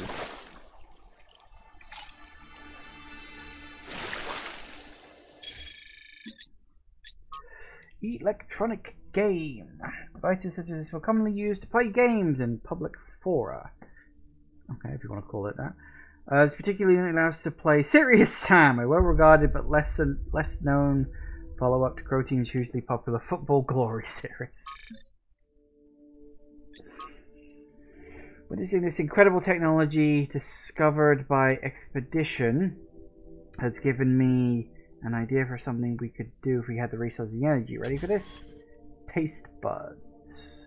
Seriously, how have we gone for so long without something our ancestors considered essential? Don't you want to know what pizza tastes like? What's it like to eat chocolate? Have an apple? What is the deal with fizzy drinks?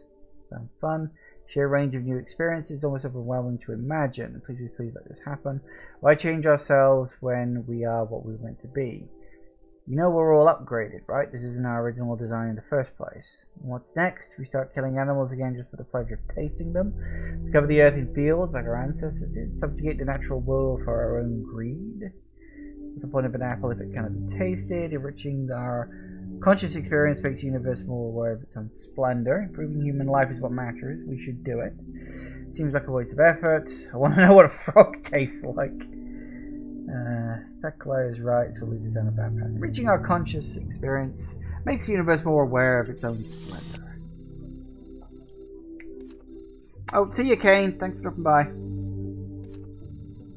You do smelling too. Let's know what cat fur smells like. After that, new senses that old school humans never had. The possibilities are endless. What did I actually say? Super. That's Super Serious Sam 9. I think that's what it says. Super Serious Sam 9. That's probably like an in-joke for the devs or something.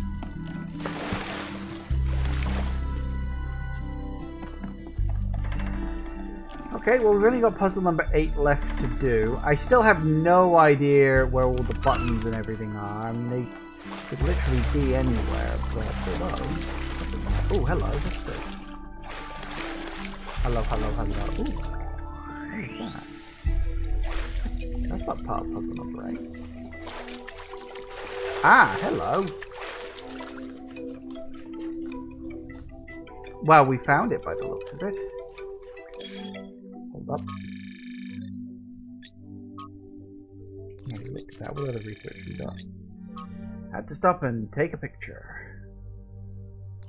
Yes, it is very, very pretty. But looks like that's what we're looking for there. So, I'm considering that this is the corner with the missing one. We know what the top is. But we will solve that once I get back from the break, because I also need to go to the bathroom. So, back in a minute, guys. And we are back. Okay, so, based on this picture, I don't know which one's up and which one's down. I'm going to assume that the highlighted ones are the ones I need to push down. Hey! Goody. Now, so far I go racing off. What is this? Because this doesn't seem to be an actual proper puzzle. This is hidden. Why is this here? What is this? Oh, crap. Oh, balls. Hang on. Trying to work out how to get to it.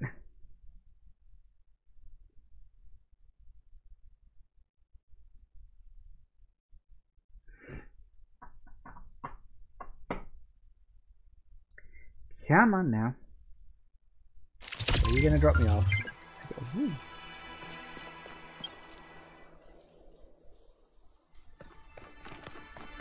So you loaded me in here, but the that's wow. Oh, I wonder if that's what it is. Is it you? Is it the? Ah, it's that puzzle. That's probably why I couldn't get to it. Okay, that at least makes sense. I thought it was like some weird hidden thing or something, but no, it's the golden door puzzle. I probably shouldn't try and break into that. Okay, we'll get the star in a minute. Switcheroo. Can't grab that.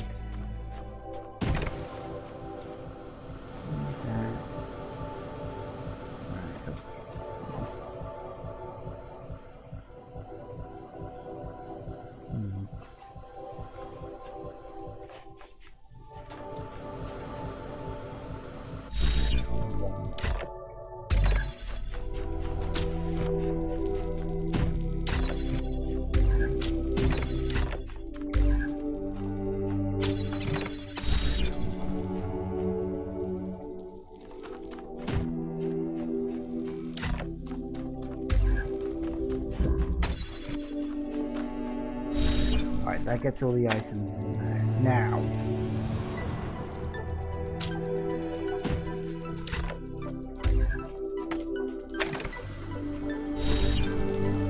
I had a feeling.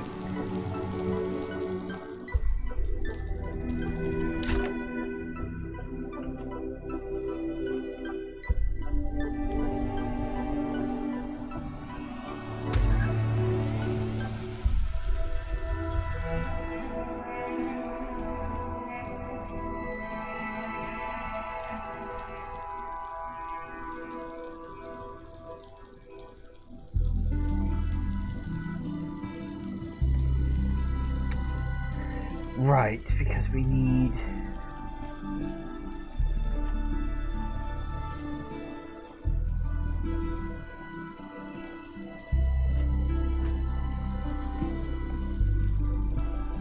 might be able to... And what goes on this?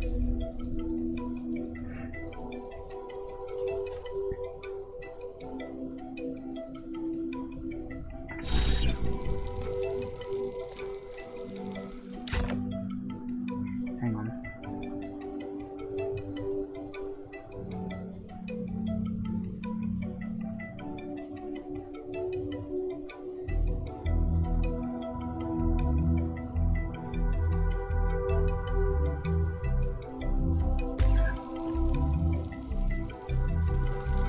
So, we put that there. How do I get to that before it turns off? There's no more items to deal with. We know what we need to do is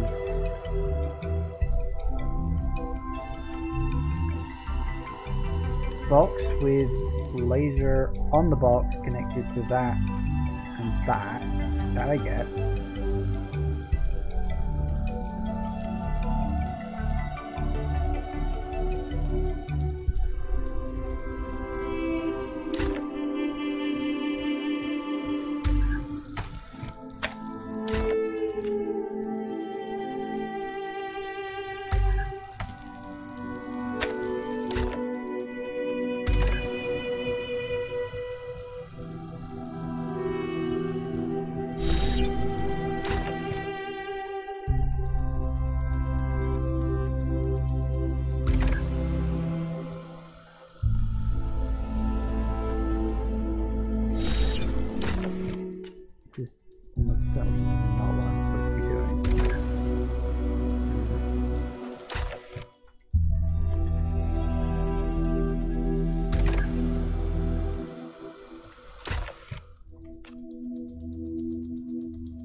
Oh, damn it.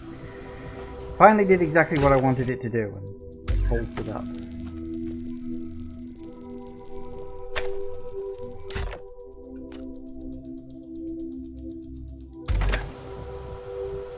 Not too fast for me, good.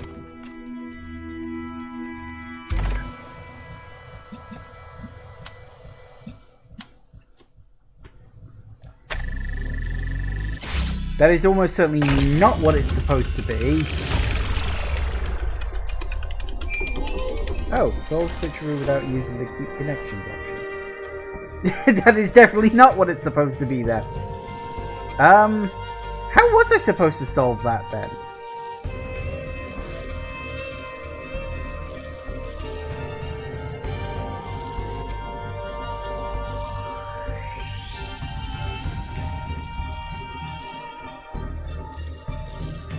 Oh, I think I see what it was supposed to be. I think? Yeah, then you put... And then you put the laser thing up there.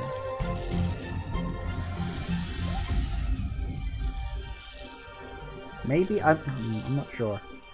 I don't know. I think I have an idea of what it was supposed to be, but... Nah, apparently I did it anyway, so there you go.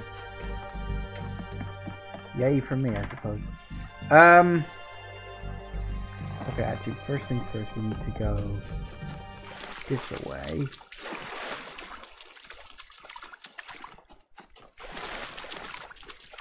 See if we can find that star. Yeah, I think I see what Switcheroo was asking me for. It's just me being me, I didn't do it. That's quite funny, actually. When the heavens are silent, what is a prophet and what is a tyrant? They're both madmen.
Welcome back, creature of clay. The forge burns bright, but the sky is troubled with clouds. A mortal has ascended Olympus without the permission of Zeus. Where's Byron? The workings of Olympus are disrupted by the trespasser. Pandora, fearing the wrath of the gods, has broken the paths to ascension. Yeah, just give me an answer. Prometheus is the friend of mortals who would challenge Olympus, but he is bound in the heart of the mountain, and few could break his chains.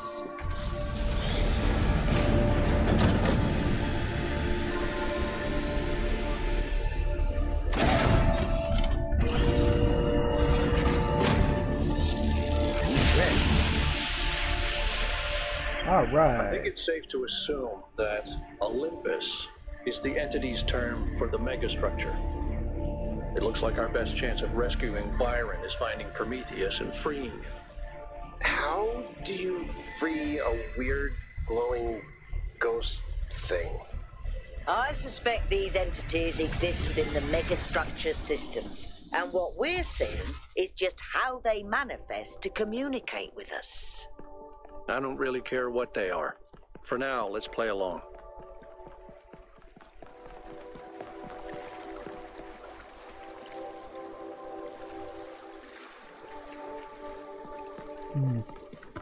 Okay. So we're done with this section for now. We shall then move on and see what we get in the next area.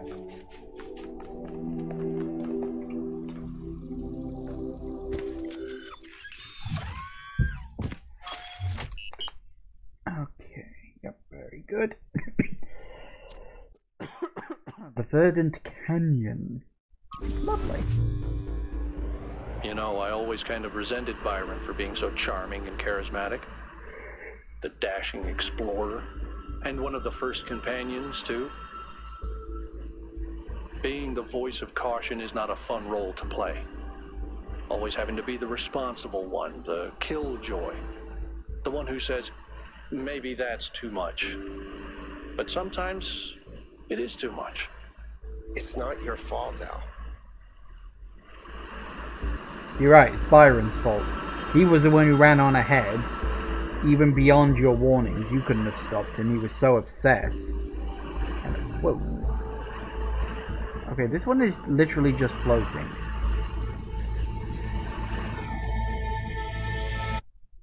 Like, the rest have all been connected to the ground in some way, at least I think they have. In this area, we have an especially weird problem.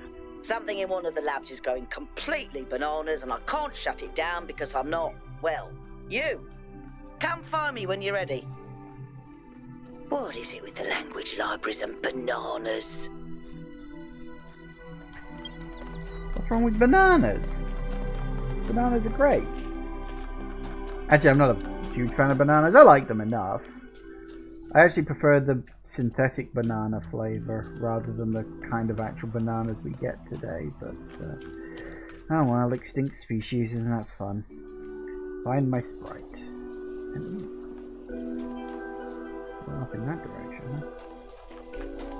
Also, who are you? Oh, nothing to say. Just little Alcatraz. Okay. What else have we got? Come on, squeeze through. There's a question mark over there, which is probably... Oh, hello.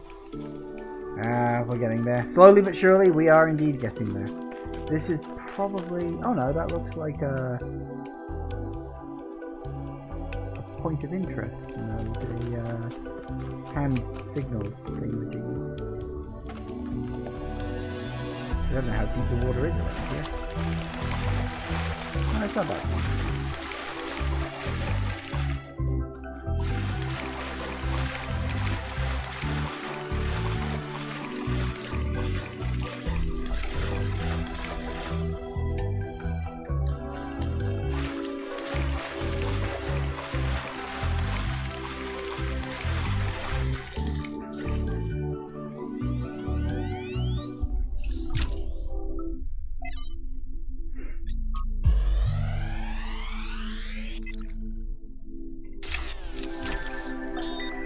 my last return to New Jerusalem, I perused the latest artistic offerings and found myself deeply disappointed. There is nothing more despicable to me than an artist who pursues the appearance of morality. Moral art is trash, garbage, not even good enough to be used as wallpaper. If art is a religion, then morality is for those who want to be seen in church. True art is for those who believe.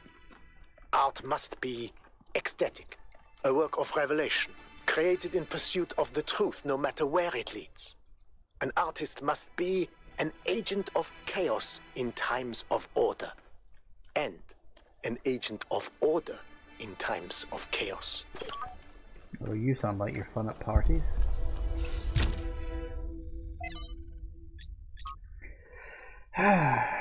My great-grandmother lived to be 108 years old, retaining her sharpness of mind to her last day. A couple of months before she died, I interviewed her for my podcast. At the end, I asked her the same question I ask every guest. What is something you wish everyone understood? She thought about it for a while, and then she said, how it was before. She tried to explain how much time she spent every single day on utterly mind-numbing activities, like hauling water from the well, and how radically everything changed when their area was finally connected to the electrical grid. Before, there was no time to live, no time to be free, only work, work, work. I countered by saying that there didn't seem to be much time to live now either, but she laughed derisively. I had no idea what work really meant, she said. Young people were weak and feckless, and that's why we let corporations exploit us. Sure, why not? Slightly unnerved by her harshness, I asked if she missed anything about that time. Something old photos. Our village seemed idyllic to me, but my grandmother quashed any romantic notions I might have had. The past is bad, she said with some finality. Let it be. So many thousands of generations of suffering, even a single life full of tragedy, seems outrageous and unacceptable to me. That's why we have to make it have meaning. Return to monkey. I think people are dumb, like relentlessly stupid, absolute fucking morons. Human history is a clown show from beginning to end. The average person, just a slobbering buffoon bumbling through life like a drunk gorilla in a china shop. Nipple in a china shop. Breaking stuff left and right, throwing at the walls and never understanding a single thing that happens. I mean, just look at it in software, putting asterisks where every swear word would be. People are afraid of in words like they have magical powers, but the real world is ruining their lives. That's fine, because they're too dumb to understand something about it. Return to monkey, brother, we've never been left. A curious inversion.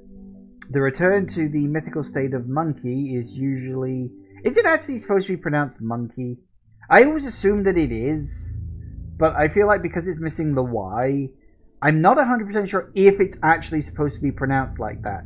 I've never heard the word monkey without the Y actually said out loud. I've just seen it written in memes.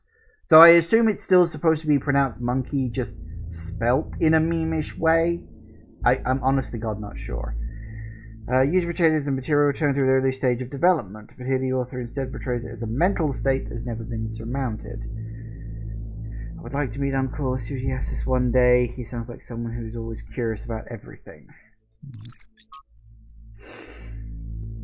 First new human arrived today. Called himself Arcady. Spirits are still dampened by the loss of Emo, but everyone is making an effort. Feel a little sorry for him. He's still so curious, jumping at shadows and staring up at the night sky, just like I used to. And here we are, a bunch of grouchy old humans that have seen it all and are weary and tired and sad. Wonder what he makes of it all. But, be that as it may, we're making good progress on the new living area, although Arcady will still have to use Emo's old quarters for the next few weeks. Interesting. I mean, when someone dies, you kind of got to replace their house and let someone else live there, haven't you? Well, not replace the house, but you know what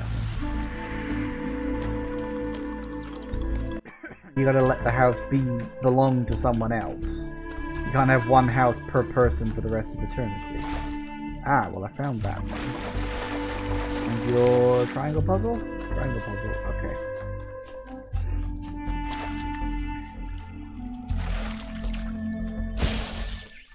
Whoa, you're off that way.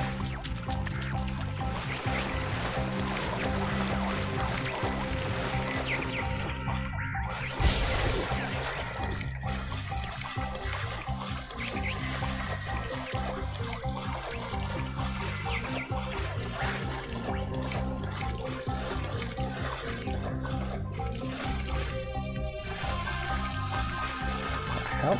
Ah.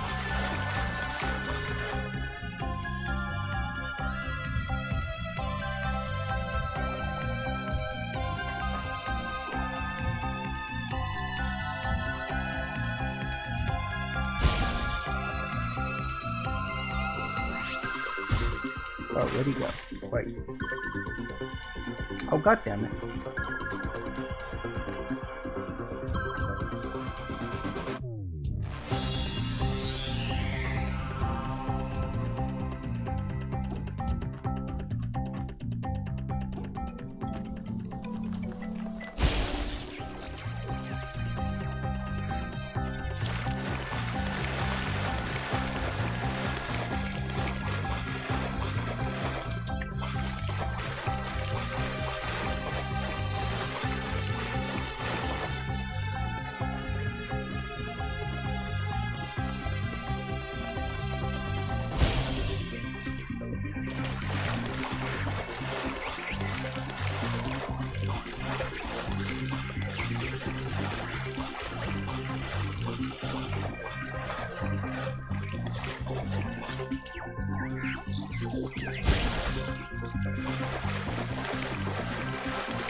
Blimey, how long are you going to be chasing me?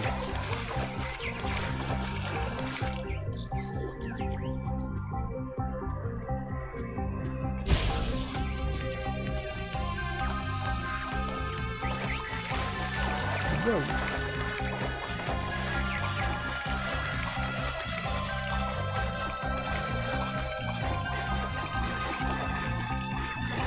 Hello.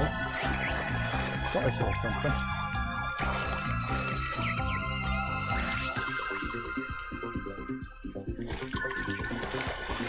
I thought you were going into the puzzle then. I thought you're going to be annoying, aren't you?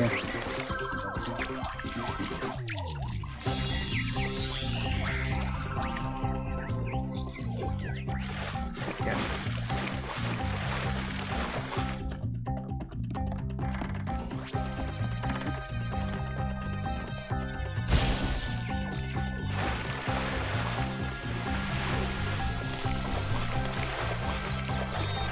Come on, out with it. What's the problem? I know you're very busy, but you need to pay more attention to what's happening. Everything's slowing down. People are losing track of the bigger picture. They're still traumatized by New Alexandria. It's more than that. When I organized the last expedition, I had real trouble finding volunteers. There's no enthusiasm for the outside world anymore. They want to look away from history, pretend there's no past and no future. I'm really worried, Athena. Okay. I promise I'll look into it as soon as I'm done with this.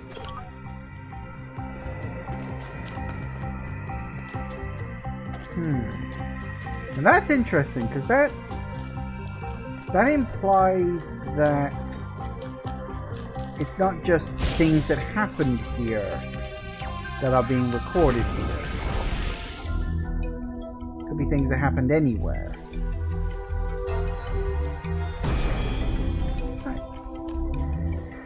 You must yearn for a better world. Yearn for it with such intensity that your heart suffers. Keep your eyes on that distant vision even when you know that you may never reach it.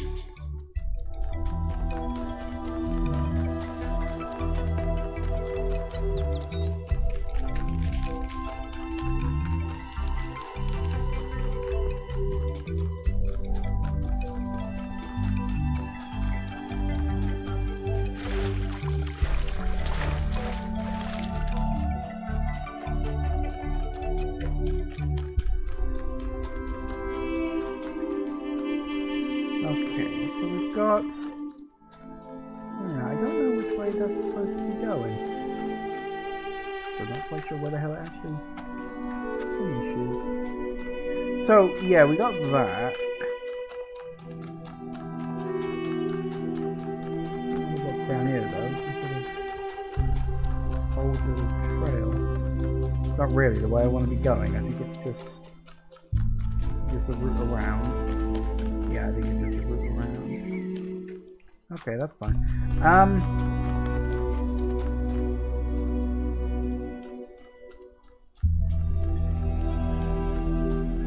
Well, that's weird. Why? What the hell? What is all that?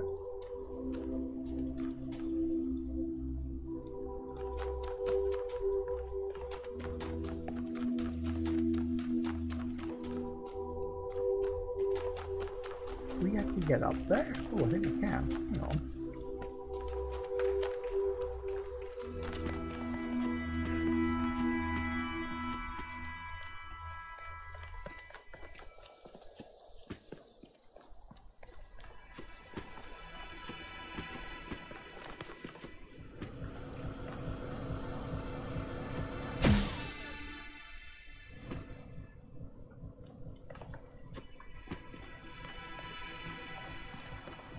So there's just a random combiner over there. That is weird. What does this connect to?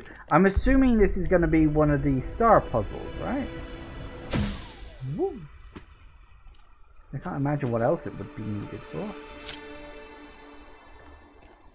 I mean, I doubt I can take it into any one of the major puzzles of the area. So... somewhere along the line, gotta work out where the other star puzzle even is. I don't think I found it yet. There do appear to be two of them. Is that, oh, hello, here we go. In point of fact.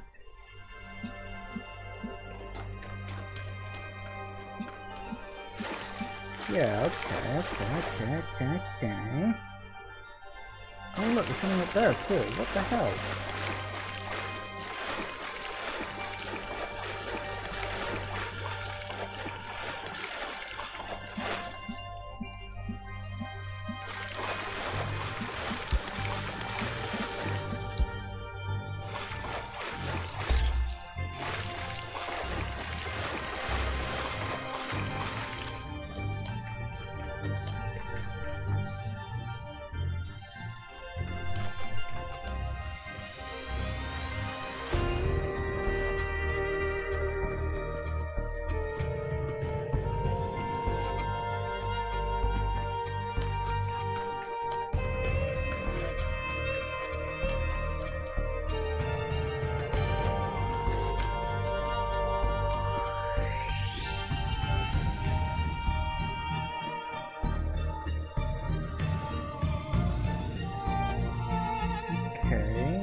So why is there...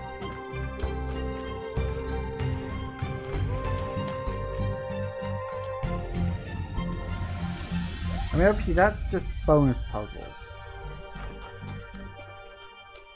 Probably have to be something else solved once I've done everything else. Because that's one of those you can jump up here bits. But where the hell does that connect to? I don't know.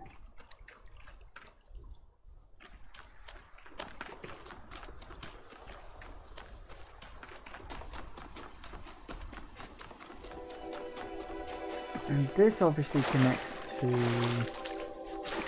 Oh, what's this part?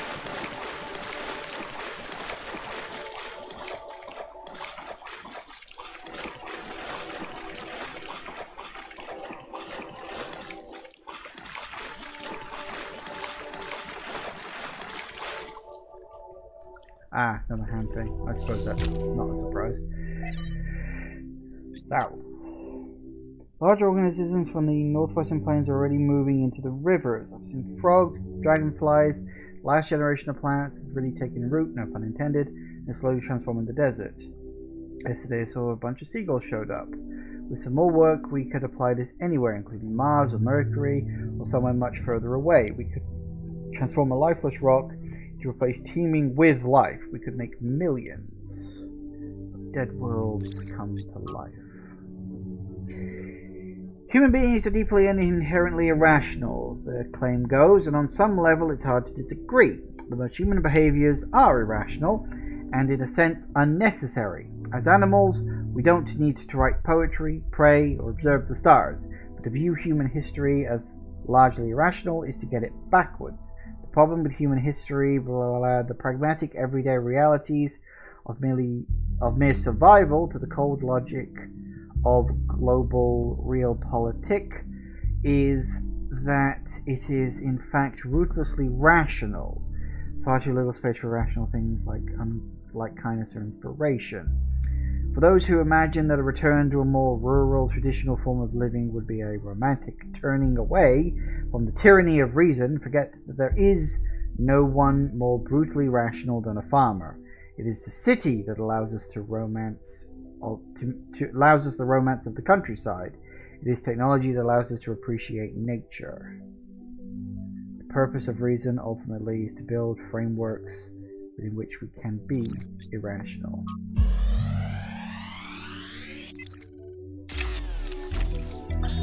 After we talked about science fiction, Alex gave me a book. Her favorite book, a novel called Athena. It's not exactly what I'm used to reading, but it's pretty good. And it really made me wonder how we're going to be perceived if this project works out. Are we going to be mythologized? Is Alexandra going to be this distant mythical figure instead of the real, funny, human person that she is? It's hard to imagine that we'll all have been dead for hundreds of years. Man, I'm scared. I'm really scared. I don't want to die.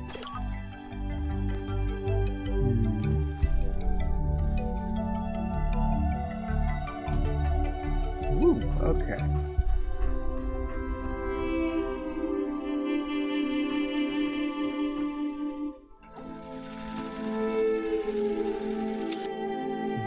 What? Oh.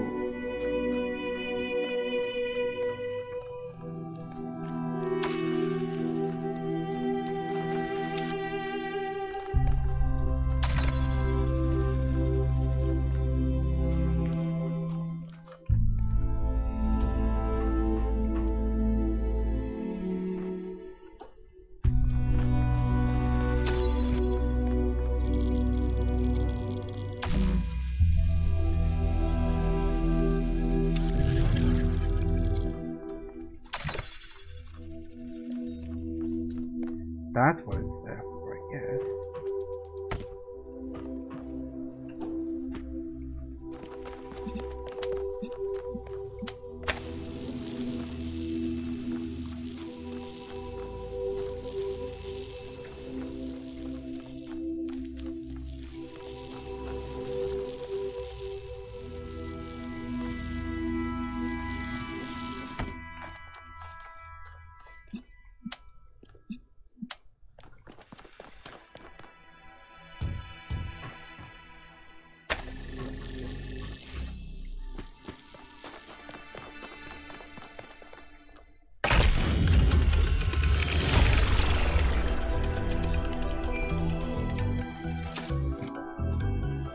The language of creation is a kind of melody. Maybe that's why we respond to music the way we do. Because we recognize something that can't be expressed in any other way. And when we play music, we participate in something ancient, in an act of creation. Sure, why not? Now.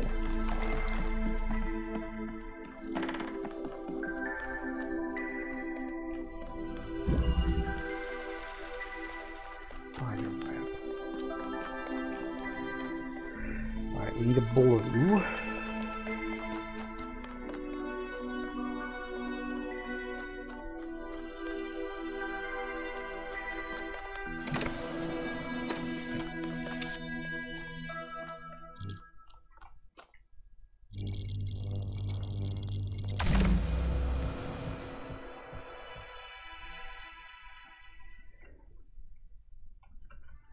Right, thank you. That's very thoughtful.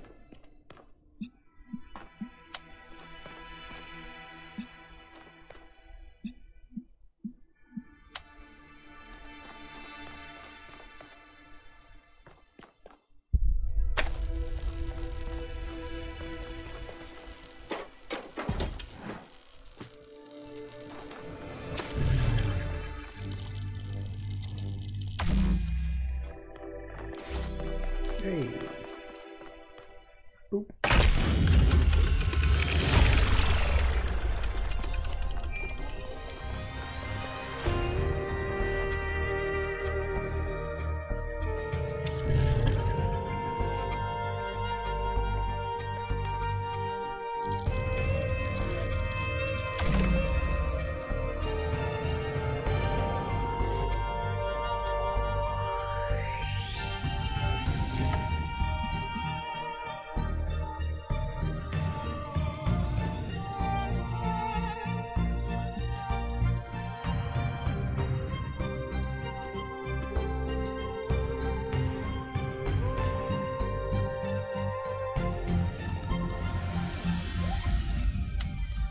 I can do that. Where is... oh, there.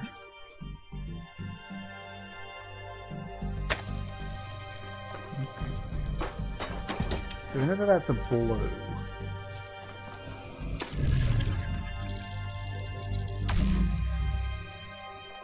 Okay.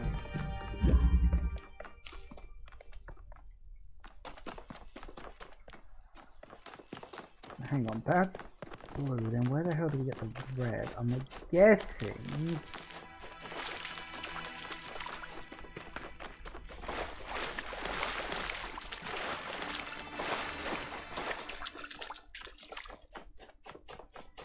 yeah, we still need a red, so it's probably from this bad boy. Let's have a look. Question block.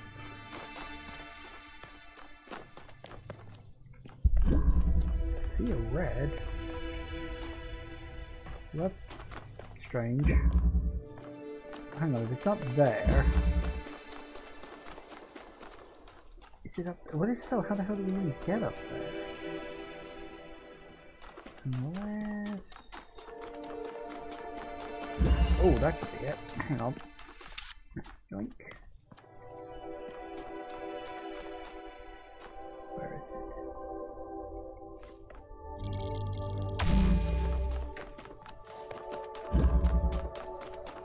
Ah. That's about thinking outside the box.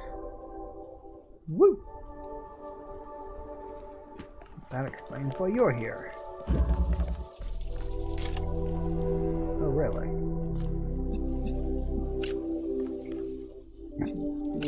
There.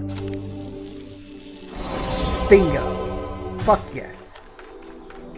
Ha ha ha ha! Alright, feeling good about that. The honest philosopher is rewarded with poison. The hypocrite is rewarded with power. And poison. Depending on how popular he is.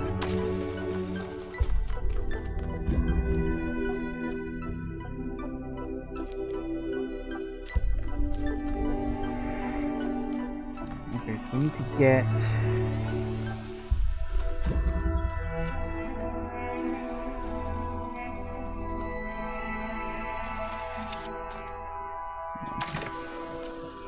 anything up there? No.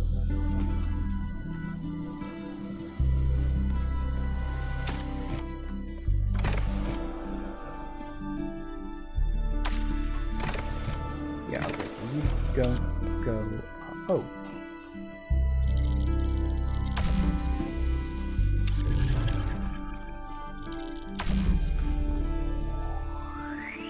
Aha.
supposed to jump up there, perhaps.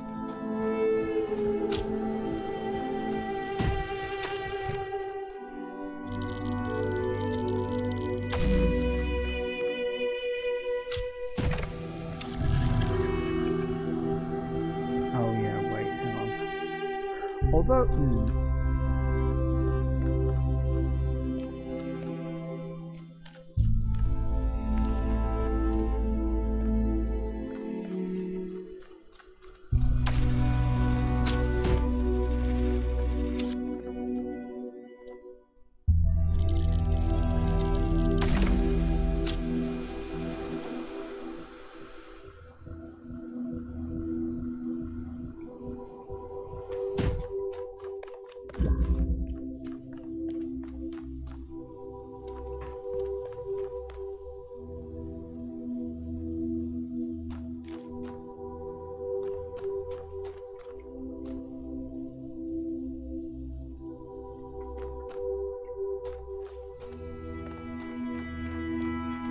Right, so I've got to get my...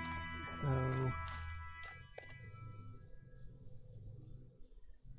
How did I do that? Okay, hang on. This is one of the extra ones, so it's going to be trickier.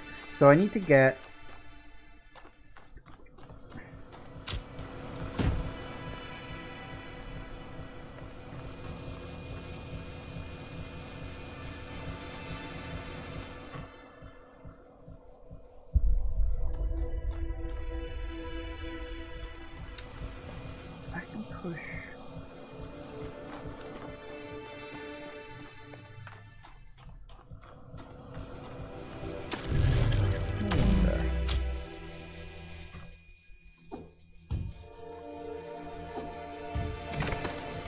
That's right, because it pulls you down to that. I need one on the ceiling. That would be a thing. Actually, I don't even know if that... No, that probably doesn't work. How do I do... Technically speaking, I can do it that way, but then it makes you stuck to the bloody wall.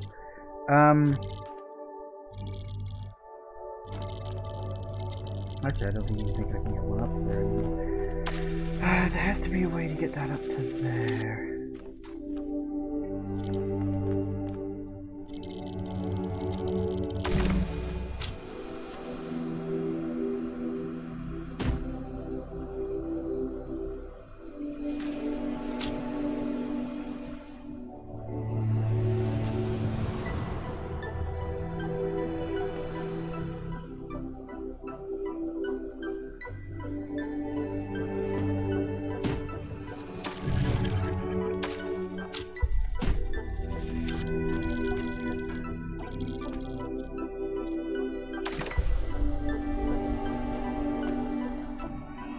I definitely can't get up there.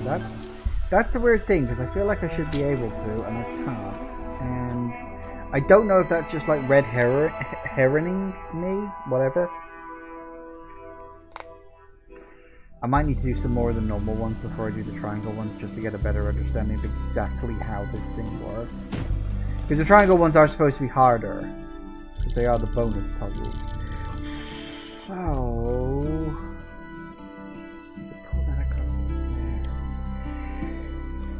inside the damn thing.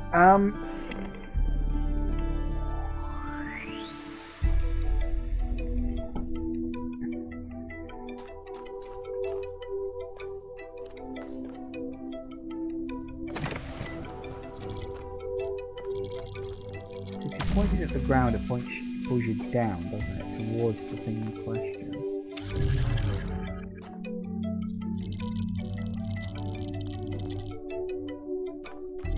Those are how I got the box. So now I need to work out how the hell do I get the box in here? Because I'm convinced that's what I gotta do, because look at that, I mean it's perfect. So why does the fan not take you up high enough? Like, what's the starting point?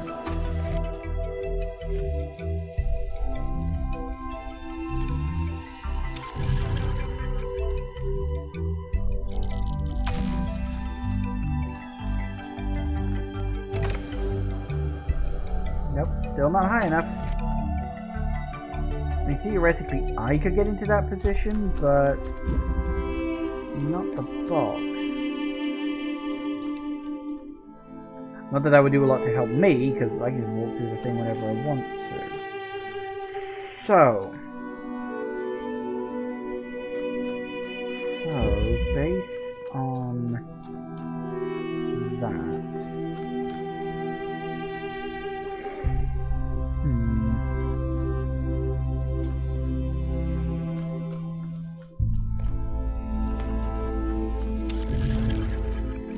why are you here? Like, that I don't get. What's the point of that? Why would you...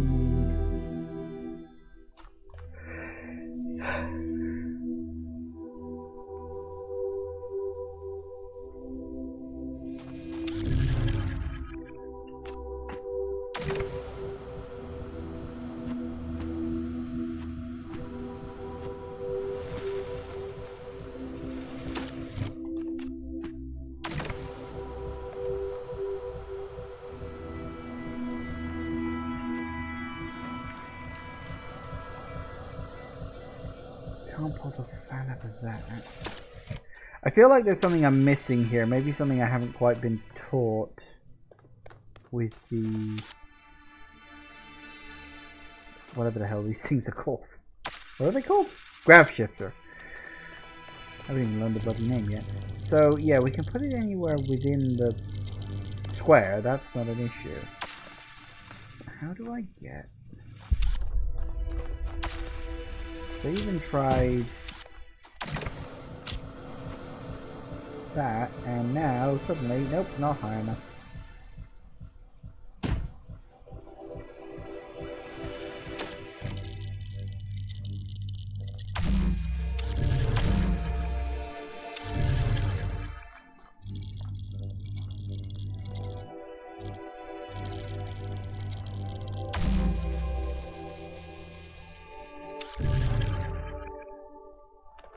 It can only be attached to things like this. You can't even like reverse it.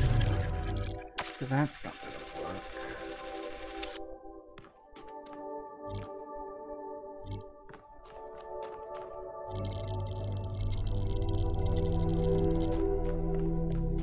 How the hell do I get you up to there?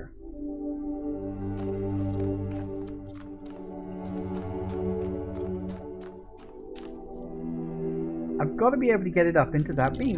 I genuinely cannot think of any other way to do that.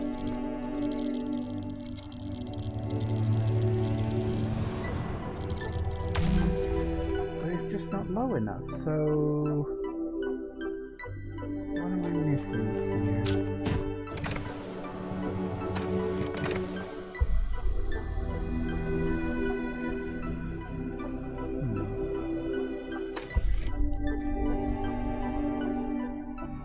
I don't know. I'm genuinely unsure. I'm a little stumped on this one.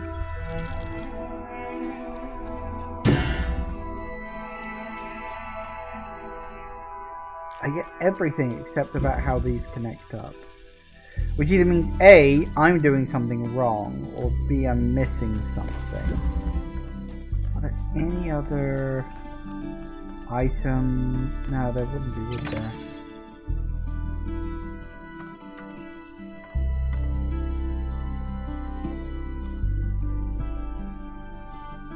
It's not like there's a teleporter thing I can use. So how do I get...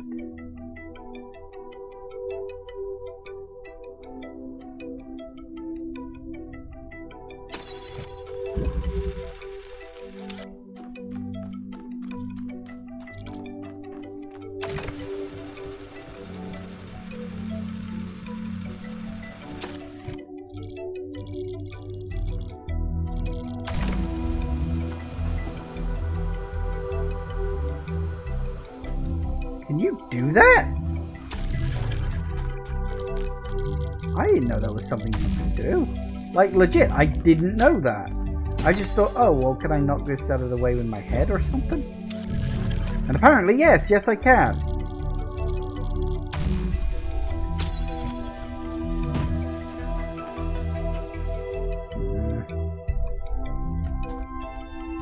wonder I never considered that.